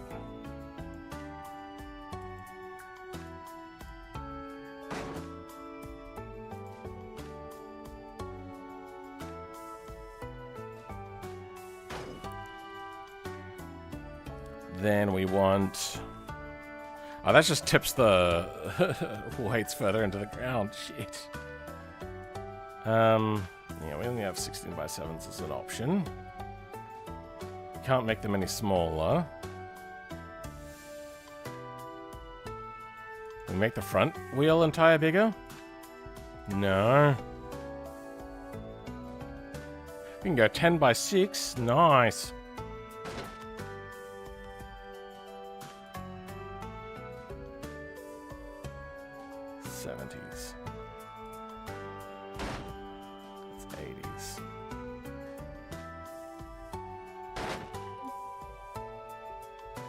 No. And these are just on the ground, right? Yeah. Rear suspension. What happens now if I put the engine in? Will it compress the rear suspension enough? Here's hoping. Why isn't it running? But hey, look, the counterweights are off the ground. This is what you wanted. I haven't attached it properly either yet. So, fuel tank. There we go.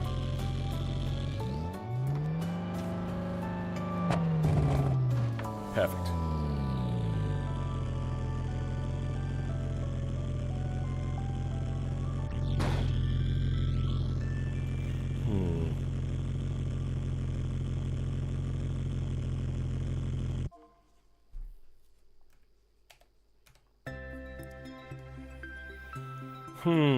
We wanted it moved further back, huh? Is that what people were saying? Sure. Let's try that out. Can't read it. Use the normal independent front suspension, 2 springs, more strength. Yeah.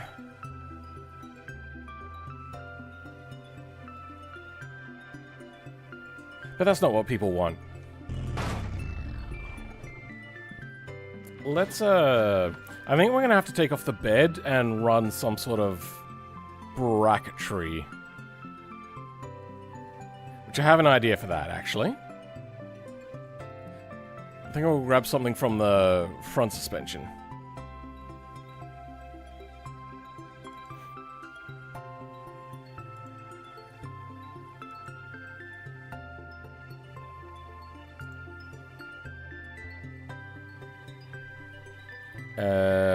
What am I even doing again? Bed.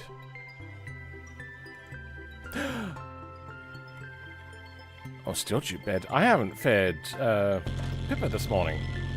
Oh, that's interesting.